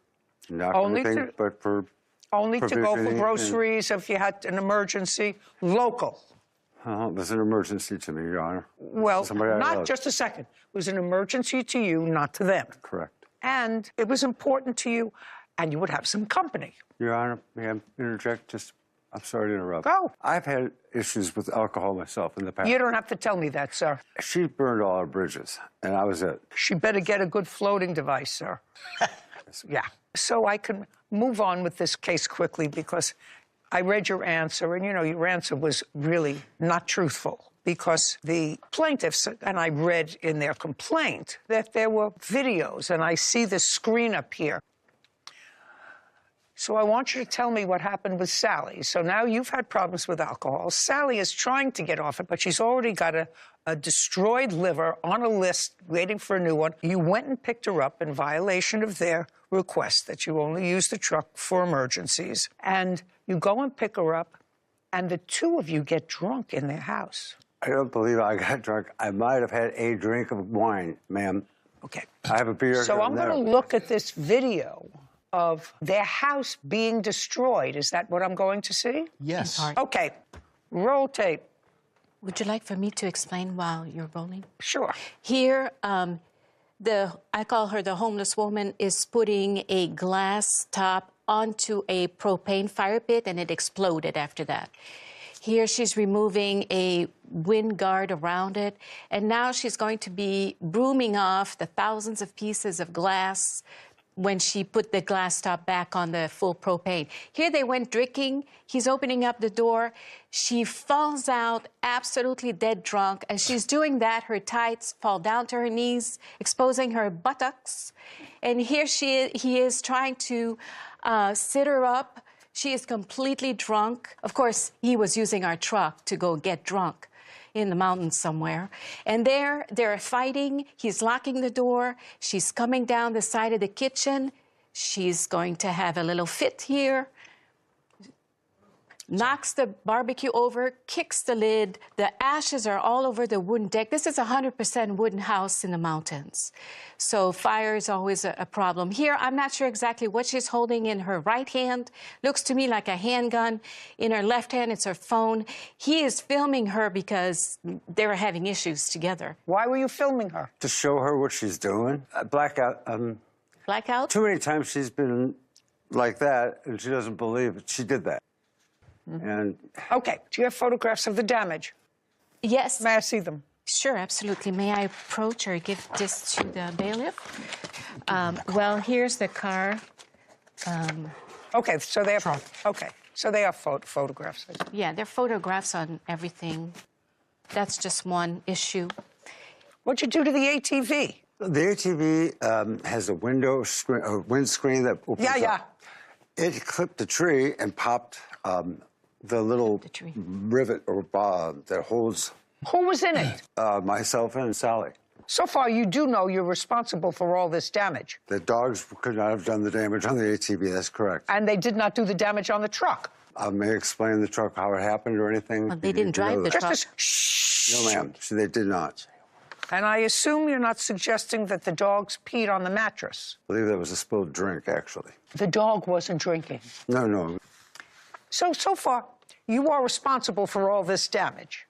You said she came twice. I'm just curious. How did she come back twice? When I took her the first time back to the home, Cape Girardeau, Sally was needing to go back to the hospital. When she's at this stage... What do you mean she needed to go back to the hospital? Because? She started drinking things like cordials and wine that was in a closet that I forgot. All of their alcohol. Correct.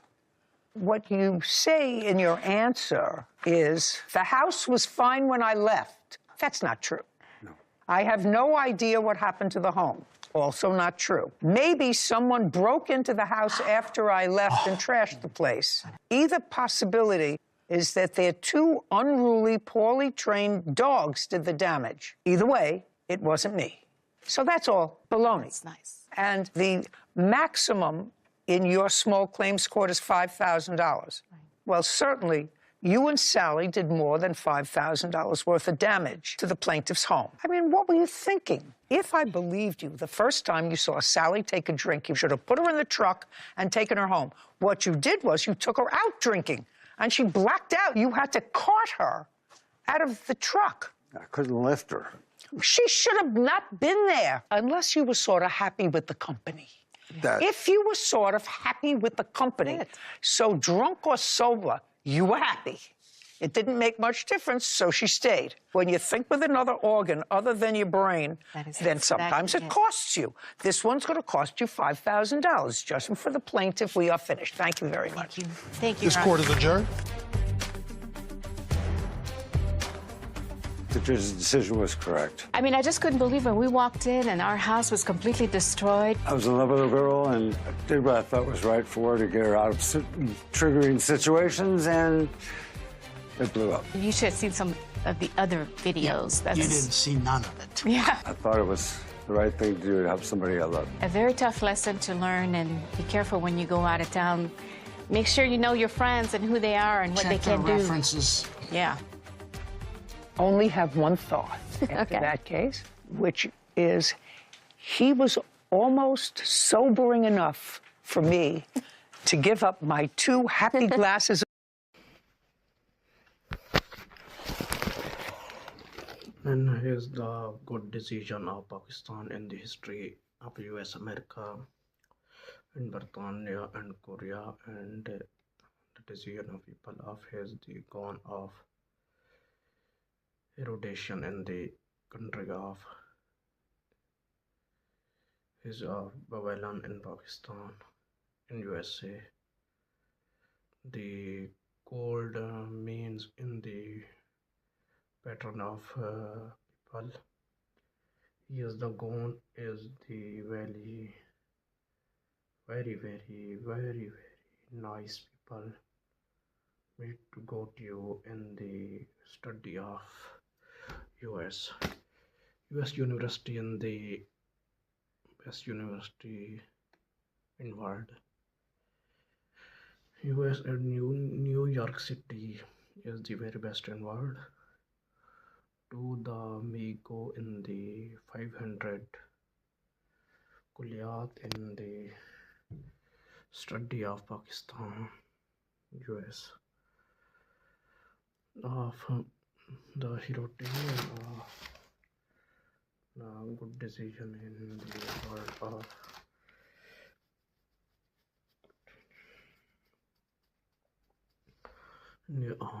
Pakistan history.